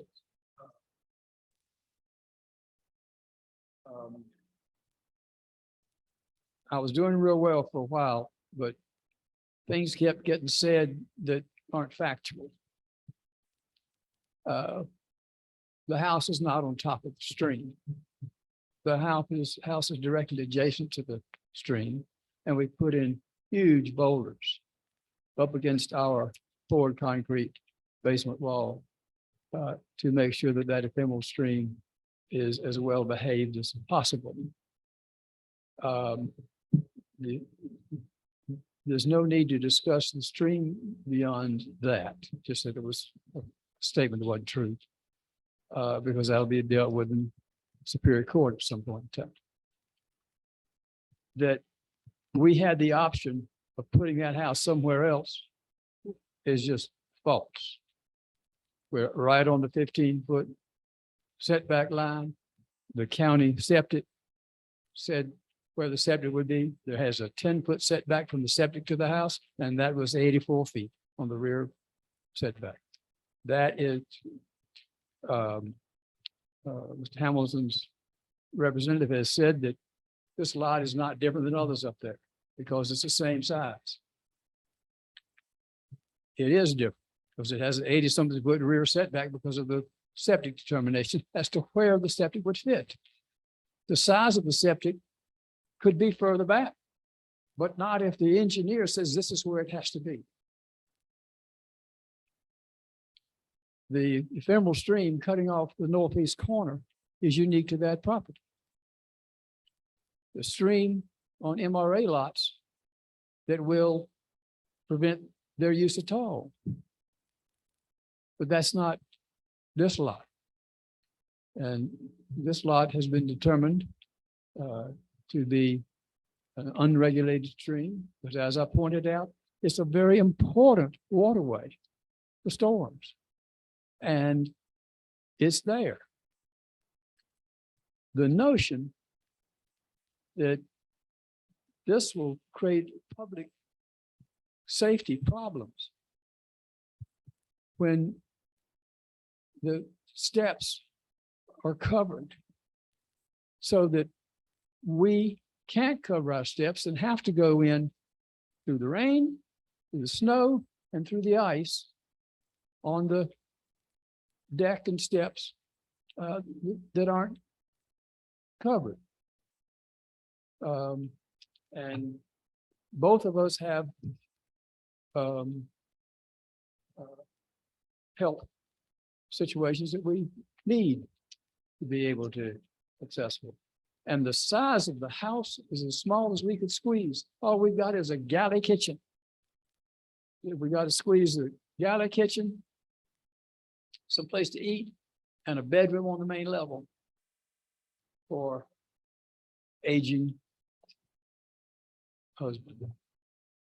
And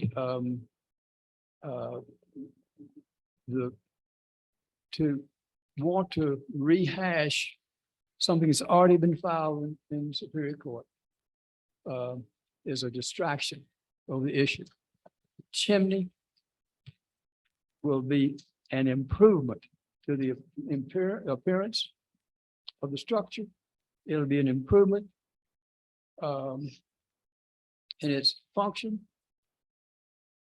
We will have to have a generator. We'll have to have a propane tank to keep the generator going, because in certain snow situations, you can't leave for several days. If the propane wasn't full when a snow event comes, then generator gives out a propane one day, maybe part in the second day. Fireplace is pretty important to be able to have that as a backup. That's an issue of safety. We have to capture 2,400 gallons of rainwater and store it underground, slowly release it to comply with stormwater orders. The fact that stormwater may run off the roof over the steps, I don't think it's appropriate to put it in a gutter and then pipe it into a reservoir underground. I think what comes off that probably best to go into the stream. There is a standard we must meet, and we're meeting that to carry the rainwater from the principal structure to store that. I have not heard anything that I think is appropriate to challenge our conditions. We have met these conditions, and we respectfully request approval of these two variances.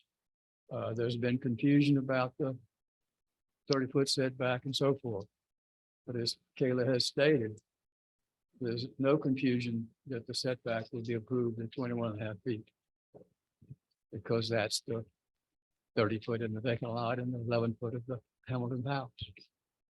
And in the response you've heard, you've read that the Department of Homeland Security has something to do with it, that the state of North Carolina said it's not an urban area, therefore it's not a developed area, therefore it shouldn't have any of these things considered. There's an awful lot of stuff that's been laid on the table. It's not relevant to this application. It is reasonable. It would be a positive addition up there. And Montreat is not going to be hurt by having some additional neighbors on that side of the town boundary. And it's going to be difficult for anybody to develop up there. But we clearly have a unique circumstance that stream has pushed us back. And the 80-some feet determination by the county has pushed us forward. And we've done a pretty responsible job of designing something to fit there. I think that's it. And thank you, Mr. Burns. Does the board have any questions for Mr. Burns at this time? Let's see. Do you have any rebuttal that you would like to do, Mr. Holman? Just briefly, I'll refer members of the board again to the memorandum as it relates to section 609. We do believe that's an important issue. We do believe that it is the 30-foot setback that applies, that this section does not apply. This is not a developed area. There's evidence that establishes that. And even if it was, the the calculations are inaccurate as to what the setback would be. So we believe the applicable setback should be 30 feet, and that brings in a corner of the property, or that brings in the front section of the property, the entirety of the deck and the steps. Does I anybody? do have a question for Mr. Jones. Okay. I just want to be clear that I understand that you were aware of the limitations of this lot. And you chose to build on it, knowing that it might be hard to manage. Is that correct? No. Oh,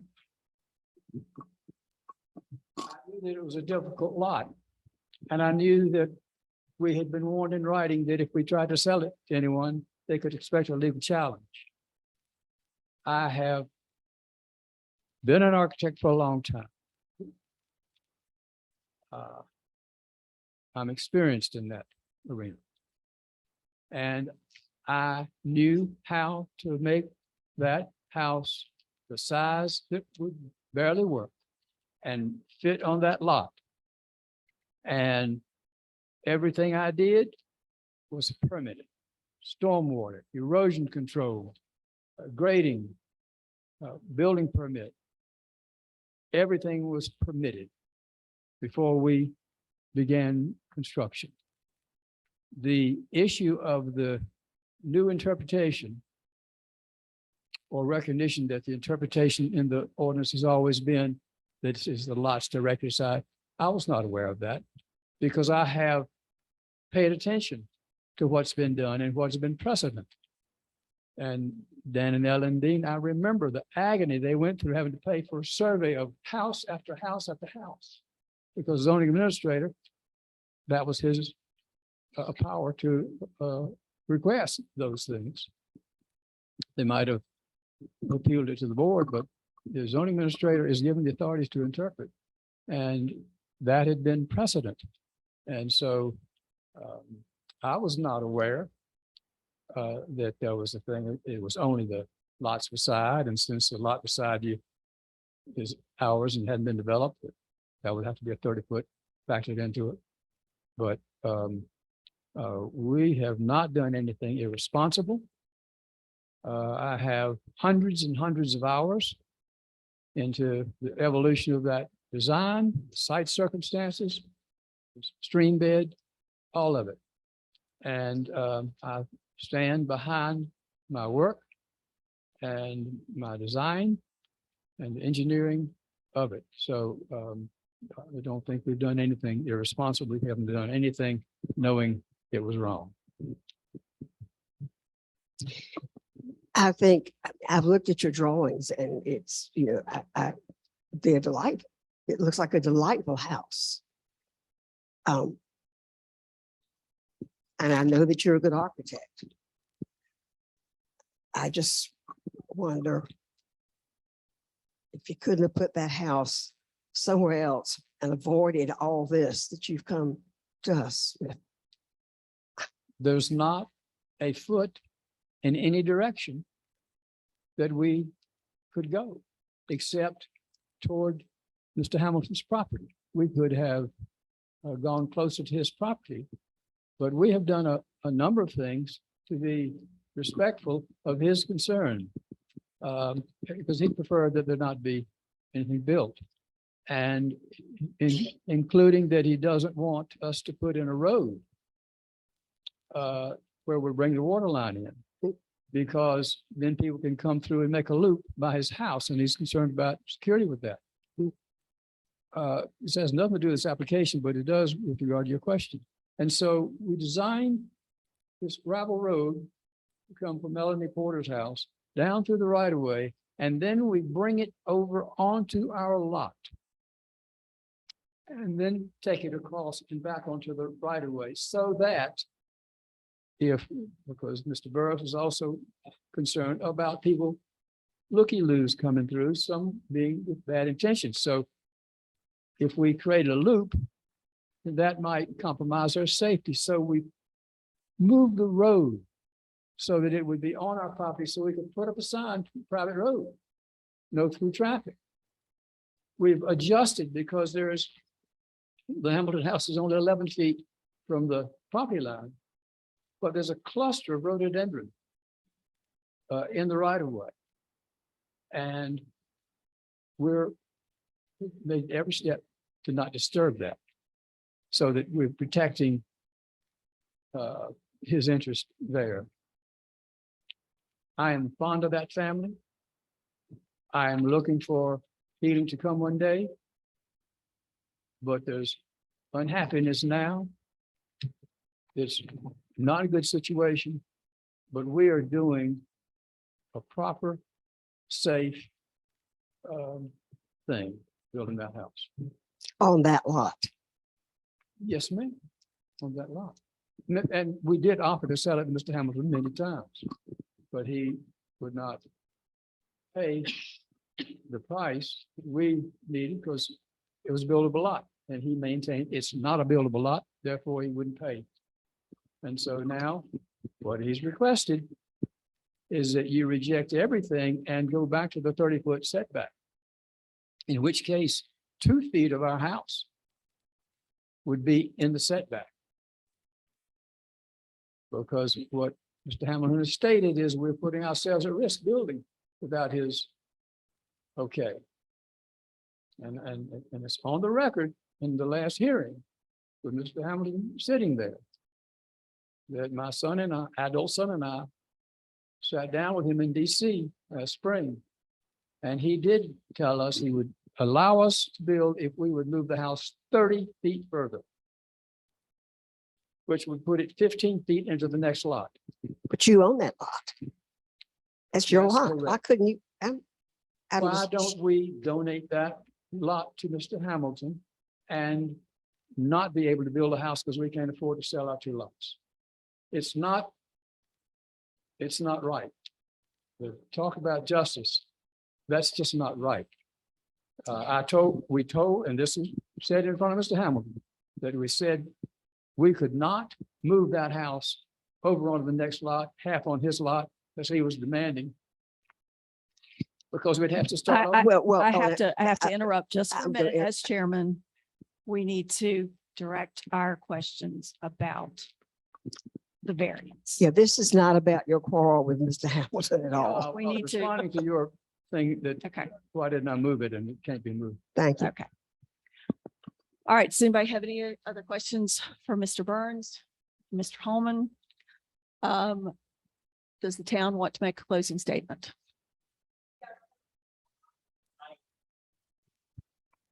I just want to offer 2 points of clarification, and then I want to clarify this condition on the Yes. setback. I have clarification. All right, so first I want to say that this variance is from the standard for standard front setback of the R3 zoning district. This variance is not from section 609. This variance is from section 503. 609 would not be in Right. effect Yes, for ma'am. this variance. Yes, ma'am. Second point of clarification I want to make is regarding the reinterpretation of 20.5 feet for section 609 as the correct setback. The change in the front setback was a correction of the previous zoning administrator's determination to apply section 609. So I just want to be clear that I am not the zoning administrator that issued the zoning certificate of compliance, and any interpretations of the use of section 609 were not made by me, Or not what? are not made by me. Okay. So I just want to be clear about that. Now regarding the question about whether you guys could apply, whether a condition could be added that would only apply to one portion of the structure. So based on the definition of a setback and setback line in the zoning ordinance, setback line, and this is verbatim, the distance from any property line to the closest point of a principal or accessory building. A setback line is a line establishing the minimum allowable distance between an applicable property line and the nearest portion of any principal or accessory building. And then the other definition I wanted to provide is front building line from the zoning ordinance, and this is verbatim. A line which runs parallel to the street, which a lot faces and extends from one side of the one side property line across the lot to the other side property line. So what that's saying is that your front building line, your front setback is from property line to property line.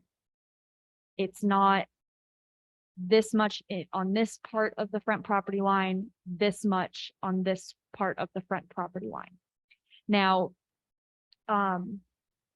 applying a variance to one part of a structure can be used to bring a non-conforming structure into conformance.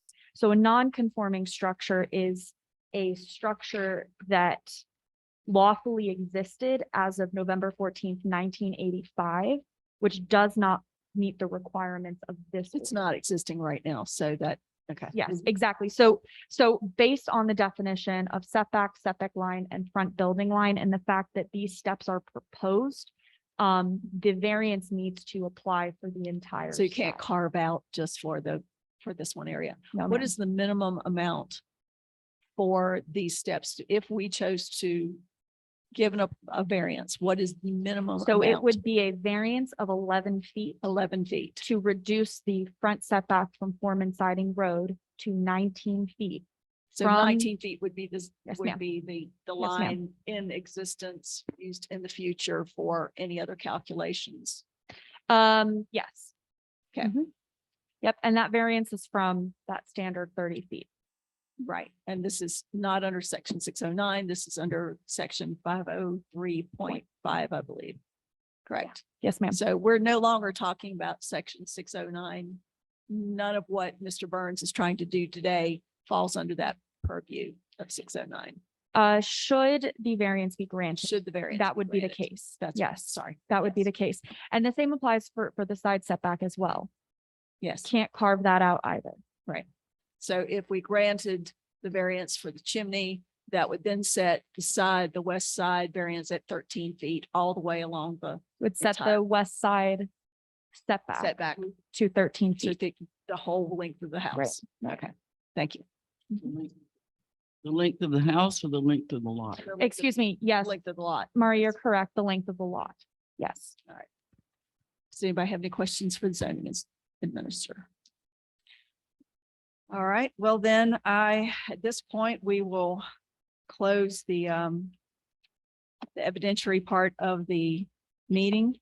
Yes. That decision or that interpretation, application of the variance provision and conditions associated, I confirm that with the town attorney. Thank you.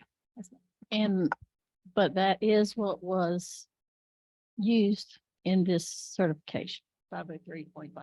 the 609 In Was the used. initial certificate of zoning compliance, yes, was used. was Yes. used, And was certified yes. by the zoning administrator by of the town of previous- Muncie. yeah, by the previous zoning administrator. And yes. that was like giving our word to Mr. Burns that this was, That was the basis Legal. of the certificate. I wouldn't say giving your word, but that was what the zoning administrator's evaluation of the zoning ordinance and how it, and the provisions within there that give the zoning administrator ability to apply different sections. That's what was used. So whether it's your word to say, I can't say for sure, but it is what the zoning administrator used at the time to approve that permit. Thank you. So the evidentiary hearing's closed and we will begin deliberations. During this time, there's no public comment from anyone in the audience of 4. So if anybody would like to discuss, please discuss. Martha. I would just like to say something, that we are not legal experts. We realize that.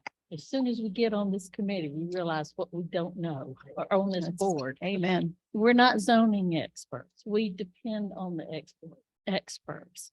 I think after listening to that training from last week, I came away thinking, so our job as a quasi judicial board is to make sure our regulations are applied as fairly as possible. And so in thinking in that light, there in D, it says we have some latitude because it says the variance is consistent with the spirit, purpose, and intent of the ordinance. And I think that's important to keep in mind. Just that we are supposed to make things as fair as we possibly can. This board has changed a variance before, and I think I've only been on the board for 4 years. And one of those years, we didn't meet at all because of COVID. And so we haven't heard a lot of variances. But in the short time that I've been on the board, we have changed a variance because of stream. We have also granted a variance because of the lot shape made it unbuildable without a variance. We have also looked at surrounding property, not just on either side, but surrounding property, to be sure that variances were applied fairly. And I just wanted to make sure that to give the 3 or 4 that are here that don't have the benefit of just in a very short time, this board has made changes and variances because of a lot of things that we're hearing about today. I think the ephemeral stream, I don't even think that it needs to be said, was deemed not a danger to the public safety by a Buncombe County official. And that was the basis of what we ruled on last time. And I do believe that in the case of hardship, that the one that speaks loudest to me is that the septic fields, that was an unknown. And because of the stream, that does set Mr. Burns's property alone as, okay, if we make an exception, would we be able to do that fairly? Well, if you look at all the other properties, his is the only one that has an ephemeral stream on it. That makes it different, and that makes it so that we can rule on his property as an exception. So that the septic fields being located due to the stream, which was out of his control, I think is very pertinent in the way that the hardship, in the hardship aspect, yes. And that it was particular to that property, not the other properties around. I think that the variance itself to say those other 2 properties that are not in compliance should not be looked at. They're on the same street. As I said before, I think our job is to make sure that regulations are applied as fairly as possible. Okay. Mari, do you have anything to add or any questions or any discussion? No, I really tried to do my homework on this, and Kayla was great helping me with it. I even went up there today, Wade, and walked around because I really wanted Coming to up to speed. Yeah, and I didn't feel comfortable. I tried to back out. She wouldn't let me because I really didn't have a reason to recuse myself. I just didn't feel like I knew enough. So I made sure that I did. Good. And I don't really have anything to add to what anybody else has said. I just feel so much more comfortable making the decision I'm going to make, having had a lot of really good instruction and an opportunity to do my homework. David, do you have anything to say? It's back on. Is it still working, Josh? Okay, it is. Okay. The only nugget of information that I hadn't heard anybody say anything about that I've been looking at here now for 10 minutes is from your slide number 9, the PowerPoint. The presentation says and this was the original decision on the calculation. It says the front setback calculation under the original certificate of zoning compliance was based on the front setbacks of 780 Foreman Siding Road. That's Mr. Hamilton's property, which was 11 feet. He has a front setback of 11 feet. And 778 Foreman Siding Road, that's I think the lot that was vacant at the time. And they had a 15-foot one, which resulted in a reduced front setback from Foreman Siding Road. I just think that's kind of interesting. I assume that information's correct. That here we are concerned about a 15-foot setback and the neighbor who's raising the concern has an 11-foot setback. But in that 11-foot setback belongs to a house that's been there for 117 years. I mean, it is. You know that for a fact? Yeah, it's been You there know for that for a fact? 117 years. I thought didn't you sell it in 80? Didn't they build a house? Oh, no. But the house has been there. Yeah, it's an existing, it's a very Yeah, old okay. existing house. Well, it doesn't say that on this. So I was just Right. reading No. what it says and I said 11 feet versus 15. Something's not right with this picture. Well, I don't think that You can't grandfather that in. Well, they are. They're Okay. saying it's okay for them to have that house sitting 11 feet from the road. I realize that. I'm concerned that, because he built on that lot, knowing all of the issues it had, that he's caused his own hardships. I think Mr. Hamilton has caused his own hardships. Why? He's sitting there with his house. It's been there 117 years. Because if someone has invested in 3 properties, how can we say you need to just forget that you've invested that? I mean, it's not fair for Mr. Hamilton to say, just move your house 30 feet back. Well, that doesn't give him 3 lots. And that's his retirement. That's what he's worked for all these years. I'm not going to get sentimental about this though, Martha. What it is what it is. Mhm. I'm sorry they're having this feud, but that's not part of us. We don't go there. But anyway, that's what I think. I think Well, I he's think- built on a lot. He knew all the problems with the lot. He chose to go ahead and do it. And now he said, I think I need a chimney, which wasn't in the original design. And oh dear, I can't get up to the front of the house because I don't have any steps. Well, and you brought up 2 very interesting comments. One is this variance is for 2 things. It's for the front and for the chimney. Now, the original certificate had a chimney in the internal part of the house. I don't know if everybody's seen those plans, but chimney. It is possible to build this house with the chimney where it is as originally planned. I don't see that a hardship of not being able to see the view is applicable here. I mean, you'll have a fireplace. It won't be in the perfect place, but to grant a side variance to put something after the fact, I think is problematic. Now, having said that, that means depending upon how we vote with this variance, we would have to split this vote and just vote on the variance as stated. If we wanted to, okay, let me back up. If we wanted to approve the front variance, but not the chimney, we would have to deny the variance altogether and then make another motion to approve the front step part. Is that correct, Kayla? Yeah. So that is an option right there. I don't think that that is the main issue that we're dealing with. I think that's maybe a wannabe.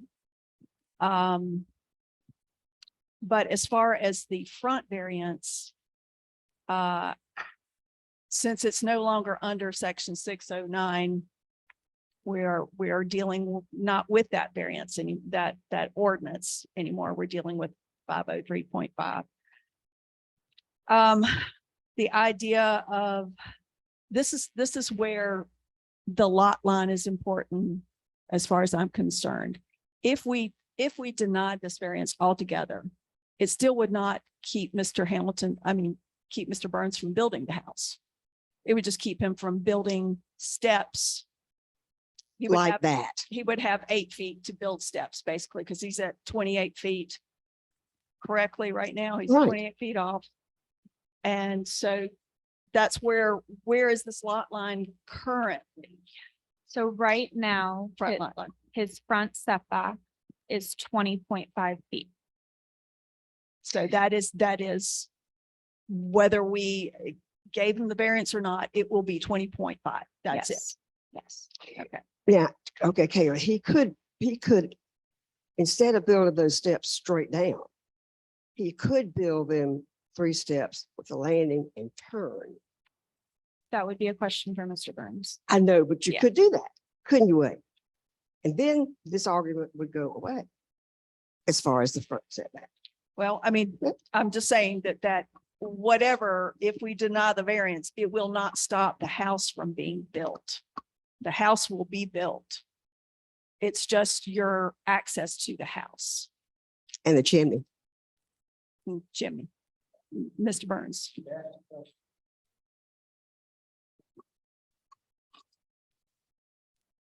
She asked a question, and I think that the one thing that should not be part of the Board of Adjustment is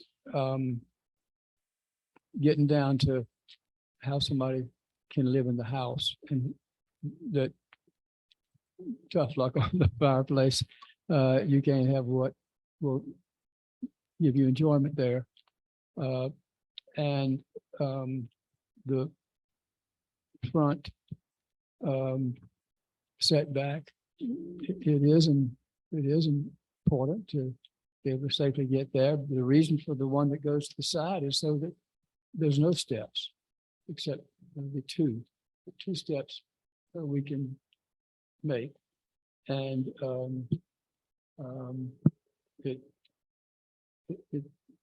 I'm sure it doesn't matter that my wife has MS, but we ought to be able to design the house within all the limitations there are and do the best we can.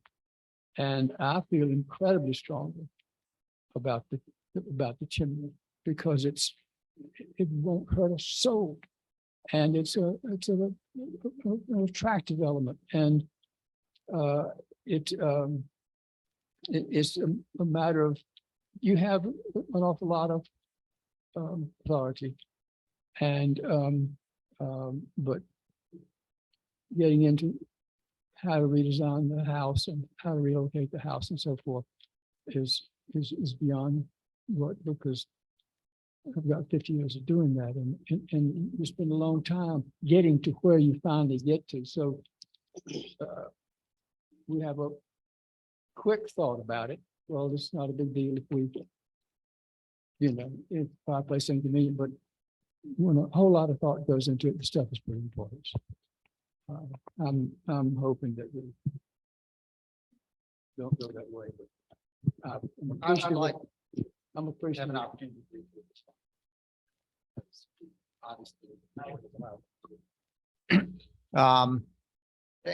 And I do submit that, and I respect what one of your statements a bit ago, which was in essence that I think you were contending that it's the board's duty to sort of step back and analyze these variance applications and in a cold sort of analysis. And I would submit not cold in a not considerate of the factors, but the factors have to be established. And again, we've addressed it multiple times. The variance requested, that's for each of them, has to be the minimum variance that will make possible the requested use of the land. The use of the land is a home. And I think you all are addressing the board's position that a home can happen here regardless. These are components, and what some have submitted, minimal components, to this home. And that's the very reason that provision, among others, is not established. This is not an issue of whether that there has to be showing that it's the minimum that will allow the possible requested use. And that's not, I'd like to have a side porch in this location. I'd like to have a fireplace here. If that becomes the analysis, every time this board is applying these 6 requirements, this same discussion is going to have to happen. And so I submit that it has to be analyzed pretty coldly based on the evidence and the specific requirements. And that supports, we submit, denying them because these options do exist, which we've heard now more testimony. Are you saying that if we accept this variance, approve this variance, we could be setting a precedent that might come back to haunt us in the future? And, you're absolutely setting a precedent. Some, the setback requirements were presumably, this town put a lot of consideration into them before they were established. They had various reasons for establishing them. I'm not going to get into what those were, but that they were intended at the very least to have uniformity applying to all properties in that particular area, absent each of these elements being satisfied to justify a variance. And if it's because I want a fireplace here on the side and it's really not going to hurt anyone if I have it, that's just not the analysis under the law. That's not what under That is not the analysis under the law. That's not how the courts of North Carolina interpret and apply these provisions. I do understand that, but as a board, and I've asked this question before about setting precedents. When previously we had talked about a fence. Remember when we had that fence down there and there was a fence across the street? And I specifically asked, well, there's this fence across the street that's already in existence. Does that set a precedence for this fence across the road? And I went to the earlier zoning administrator and he said, no, each property is only determined on in isolation. You don't set precedences. The board does not. Court may, but the Board of Adjustments don't take into account other rulings, future rulings. So precedents will not be set by the board. It might be by a court law, but not as I understand it. I think that this piece of paper is very important to me. The certificate of compliance that to me is a legal agreement between the town of Montreat and Mr. Burns had submitted the building plans and the steps were included in those plans. And he was assured that he had compliance and in good faith went out and got plans and drawings or people who could, builders, contractors, all those things. So this to me is huge when it comes to the front setback. I agree with you on that, in that the zoning administrator, I mean, Mr. Burns is not a zoning administrator. The zoning administrator interprets the ordinances.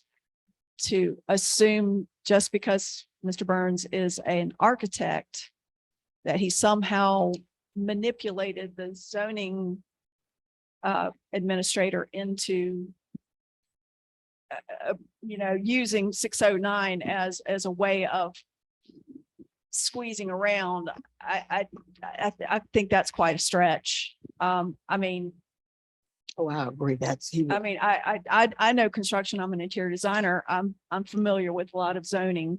Does that mean if I come up with a plan and I give it to Kayla and there's some error that somehow I should have known how to apply that ordinance I think that's a lot to ask of applicants. So as far as the error,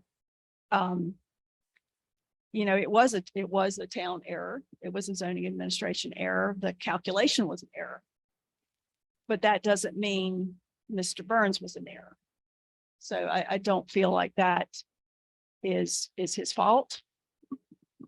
Now we're trying to correct a problem that was kind of started with the town.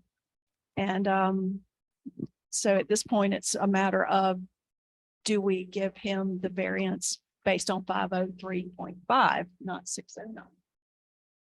And that's what we're going to be voting on. Does anyone else have any? I like discussion? your idea of, denying the whole thing and then bringing it back to do the chimney. But Is that- I'm not following. Are you talking about separating the two? Separating the I like two. that idea. a lot. Separating the two. So Kayla, can we do that? So you wouldn't be denying the application, you would just make a motion on the application that wouldn't pass. You'd make a subsequent motion on how you guys would want to rule on it. So what we would have, let me make sure, we would have to deny the variance as a whole. But then As presented. as presented, but then make a motion to approve one part of it. If that's what the board would like to do. But you'd come back and say, exactly what you said. I like that idea. May I ask a clarifying question of Mr. Burns? Yes. About the 2 foot and the gym. You said that you intentionally put the house into the variance, the known variance, to make it further away from Mr. Hamilton's home. What was your thinking in doing that? Trying to accommodate Mr. Hamilton. So you pushed it further west. Yes, to push it further west. We submitted an application for variance to move the house 5 feet, reduce the setback from 15 to 10 feet on the side that we now own, so that we can move it further away. And then Mr. Hamilton said, no, I'll oppose that unless you move it half on this lot and half on the other. And when I said what I said about we couldn't do that because we lose all the permits, he said, yes, but that's less time and I'll have you tied up in court. And so the notion that this opposition to this variance is closer to spite than purpose is wrong. And the chimney in particular, that the opponent won't even be able to see. But you've served on this board before, and you're aware that the hardship needs to come from the lot itself and not the desire to have a chimney. So I am torn. I'm confused in that way. The trick is because we were pushed right to that line, because we had an unfriendly circumstance that we couldn't put the fireplace where we wanted it because it would be across the line. We couldn't give the opposition anything to hang the hat on. So we had to do it exactly as zoning was given to us. And that included the reduction of front to 15. That included the 15. We withdrew the application to move it 5 feet because we knew then that that was at risk of being taken to Superior Court, but it didn't matter. It had been taken anyway. All right.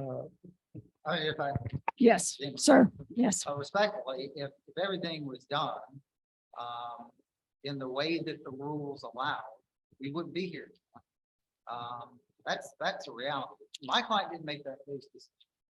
The Burns made those decisions.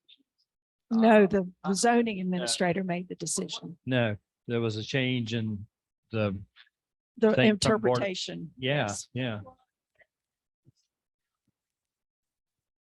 administrators. Right. That was not Mr. Burns. That was Yeah. the zoning administrator. Again, Mr. Burns, made the certification. And as to the compliance with the rules, he made the decision to rely upon this rule that, applies by its terms only to developed areas. There, and you, respect, and you asked a question, and I think it was a fair point about, the proximity of the other, lot. Well, I mean, first of all, I think there was evidence in that prior hearing, and the evidence would establish the front of Graybeard, the front of my client's home is from Graybeard. And that's substantially more, my understanding is than 30 feet. It's the side of the property, that abuts, Formal. And secondly, that home has been there. I think it's undisputed, well before the zoning ordinance, was put into place. And so that's an existing use that clearly is grandfathered. You don't have to tear down a home because a law is passed otherwise. So my clients have done nothing to create this situation.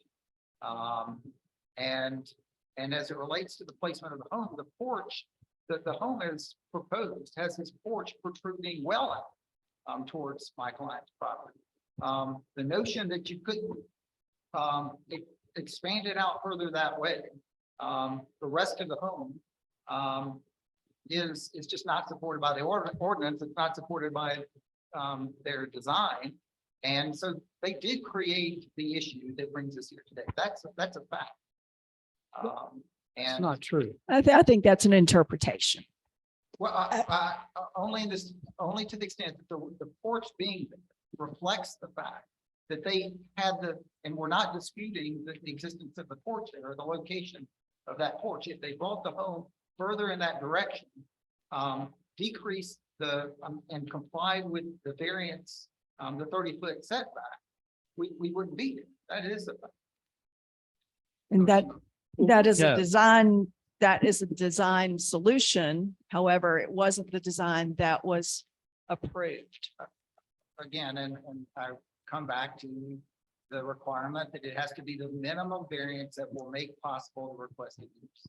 And so if that is reduced to basically something less than what I see that it says, which is indeed exactly what it says, then every situation or the more there's rulings of allowing variances in this circumstance, the more people will come and say, you know, I'd prefer to have a patio here. I prefer to have a chimney here. I prefer to have these adjustments here. And, you know, it's the town that passed the zoning ordinance. It's the town that set the setback. Either they apply or they don't. Absent the requirements of the variance. But the variance, again, is that the hardship results from the conditions that are peculiar to the property, such as the location, size, or topography. So all this discussion about, and anybody can be sympathetic to whatever error may have been made, whether or not Mr. Burns had a role in it or not. That's just not fairly considered by the board because it's not a hardship that results from the peculiar conditions of the property. You're stating things that are not true, and that's not right. I did not certify. I designed according to the zoning as it was defined to me. I responded to the county as to where the septic would be. I responded to the state as to anything related to the stream. I responded to the front setback as determined by the zoning administrator. So all of the design was within those sort of. Okay, I think But it we've heard, bothers me to have something that's false. yes, and I, okay. Three at least times. I hear you, and I've heard both. I think we've heard both sides, and I think we've heard both sides many times. Yeah, I have, the only thing I was referencing and that's is the certification document. All right. It says what it says. That's all I'm. Okay, so we're done with that. I think the board now needs to, again, have we got anything more to say? How do we feel about splitting the variance into 2 votes? Or do we want to have? Mike? I'd like to make a motion to that effect that we split this into two parts, one to consider the chimney and one to consider the steps. Do I have a second? All right. So would we like to go ahead and vote then? Do we have to deny the first one, Kayla? Um, First, I thought I heard you say plainly, we Okay, have Yeah. to do that first, Yeah, then start back. okay. yeah, just deny that they, the variance application as presented and then come Right. back and make your subsequent motion. Then I'll carry my motion further that we deny the motion of the whatever, the original figure. Okay. Do I have a second? Voting all in favor, say aye. Aye. All against, nay. Okay, so we have turned that down. Now, do I have a motion to split the variance request into two? One for the chimney and one for the front setback. You guys can do it as separate. You guys Okay. can do it as one motion and just speak on each of them separately. It's like an amended motion, Okay, so we're- amendment, yeah. So we're amending the motion Or to, not amend, excuse me, amending the variance that's requested. to be, essentially. yes, okay, so we're amending the variance to be requested to be divided into two parts. First part to be voted on will be to allow or deny, to allow the front setback for the steps. Do I have? So all in favor, say aye. Aye. Aye. Motion's carried. Oh, no, I'm sorry. All against? Eleanor, can you specify what setback? What's the variance that you guys are granting? Is So it, it was either 15 or 19. Is that correct? yes, Which one was it? Or was it the 20.5? no, so 20.5 is Is what what it is now. currently applies. Mr. Burns is And requesting, that allows for the steps. no, does not. 19 feet is the minimum needed. Mr. Burns is requesting 15. 19 is the minimum needed to bring the current design into compliance. So I will restate that. So yes, specify what you guys are granting him. We're making a determination on the variance for Mr. Burns to be at 19 feet. That will be the minimum amount that will allow for the building of the steps For which side of the property? for the north side of the property. Addressing Foreman. All in favor, vote aye. Aye. All against? Motion is carried. So the front variance is, Stands at. all right. So now we are voting on the motion to allow or deny the sides, 2-foot side setback going from 15 feet to 13 feet to allow for a chimney for Mr. Burns. All in favor, say aye. Aye. All against? Motion is carried. All right, so we have approved both of the variances for Mr. Burns. We could have. The only thing we have left this evening is to discuss new meeting dates in November. Thanksgiving is coming up, which is November. which would- Okay, so what are our options for meeting in, 2024. I'm sorry? Sorry, it's the 24th. So does anybody have any ideas about the first Thursday before that is the 17th? We're still within the realm of receiving application. We're still within the possibility of receiving applications. I haven't received anything yet, but we're not kind of out of that period of time. That's why I wanted to put this on the agenda so that we Just just in be sure we case, had right. something. If Would we meet in November and December? Well, that I guess brings up another question because the December meeting is the Thursday before Christmas. So, I mean, it would Let's- depend on whether we have applications. If we don't have applications, we don't need to meet. I suggest we go ahead and set the November and December dates now, if we can. No, let's set one day. Set Let's one. set the And, November. and Okay. whoever applies in November will say, well, we're not meeting in November, we're meeting in December. You'll just have to wait 2 more weeks. How about the 17th of November, just in Yeah. case? I suggest or make a motion that we meet the 17th instead of the 24th of November. Do I have a second? Everybody in favor? Aye. Aye. Anybody against? Nay? Nay, I didn't want to meet in November. Hang on, Angie won't be here that Thursday She and we will need her not. to swear people in. Okay, what days For sworn would you be testimony. available in November? Do we have to move on Thursday? You don't, There's a good chance we won't have to meet at all, but we Yeah. just have to set something just in case. Yeah. So how about that whole week of November? Oh. Tuesday before Thanksgiving, I'll be out of town. But Well, there are. but I alternates. think there are alternates. Mari, will you be here?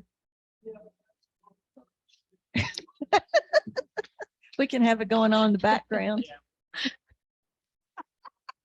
I think one, if two, needed, even though I'm not technically here Tuesday, Mondays, I could come Monday evening for a 5 o'clock meeting on the 21st, if that works better. Monday. Monday, what date was that? That was the 21st at 5. At 5 o'clock, Does that work better for everybody? works for me. Okay, so we'll hold that as a tentative date. You guys will hear from me. if we have to. Okay. With any luck, we won't. All right. Do I have a motion to adjourn? Do I have a second? Not yet. Trailer. Okay, we've got a second to adjourn. Meeting is adjourned. Yeah, we did. We did.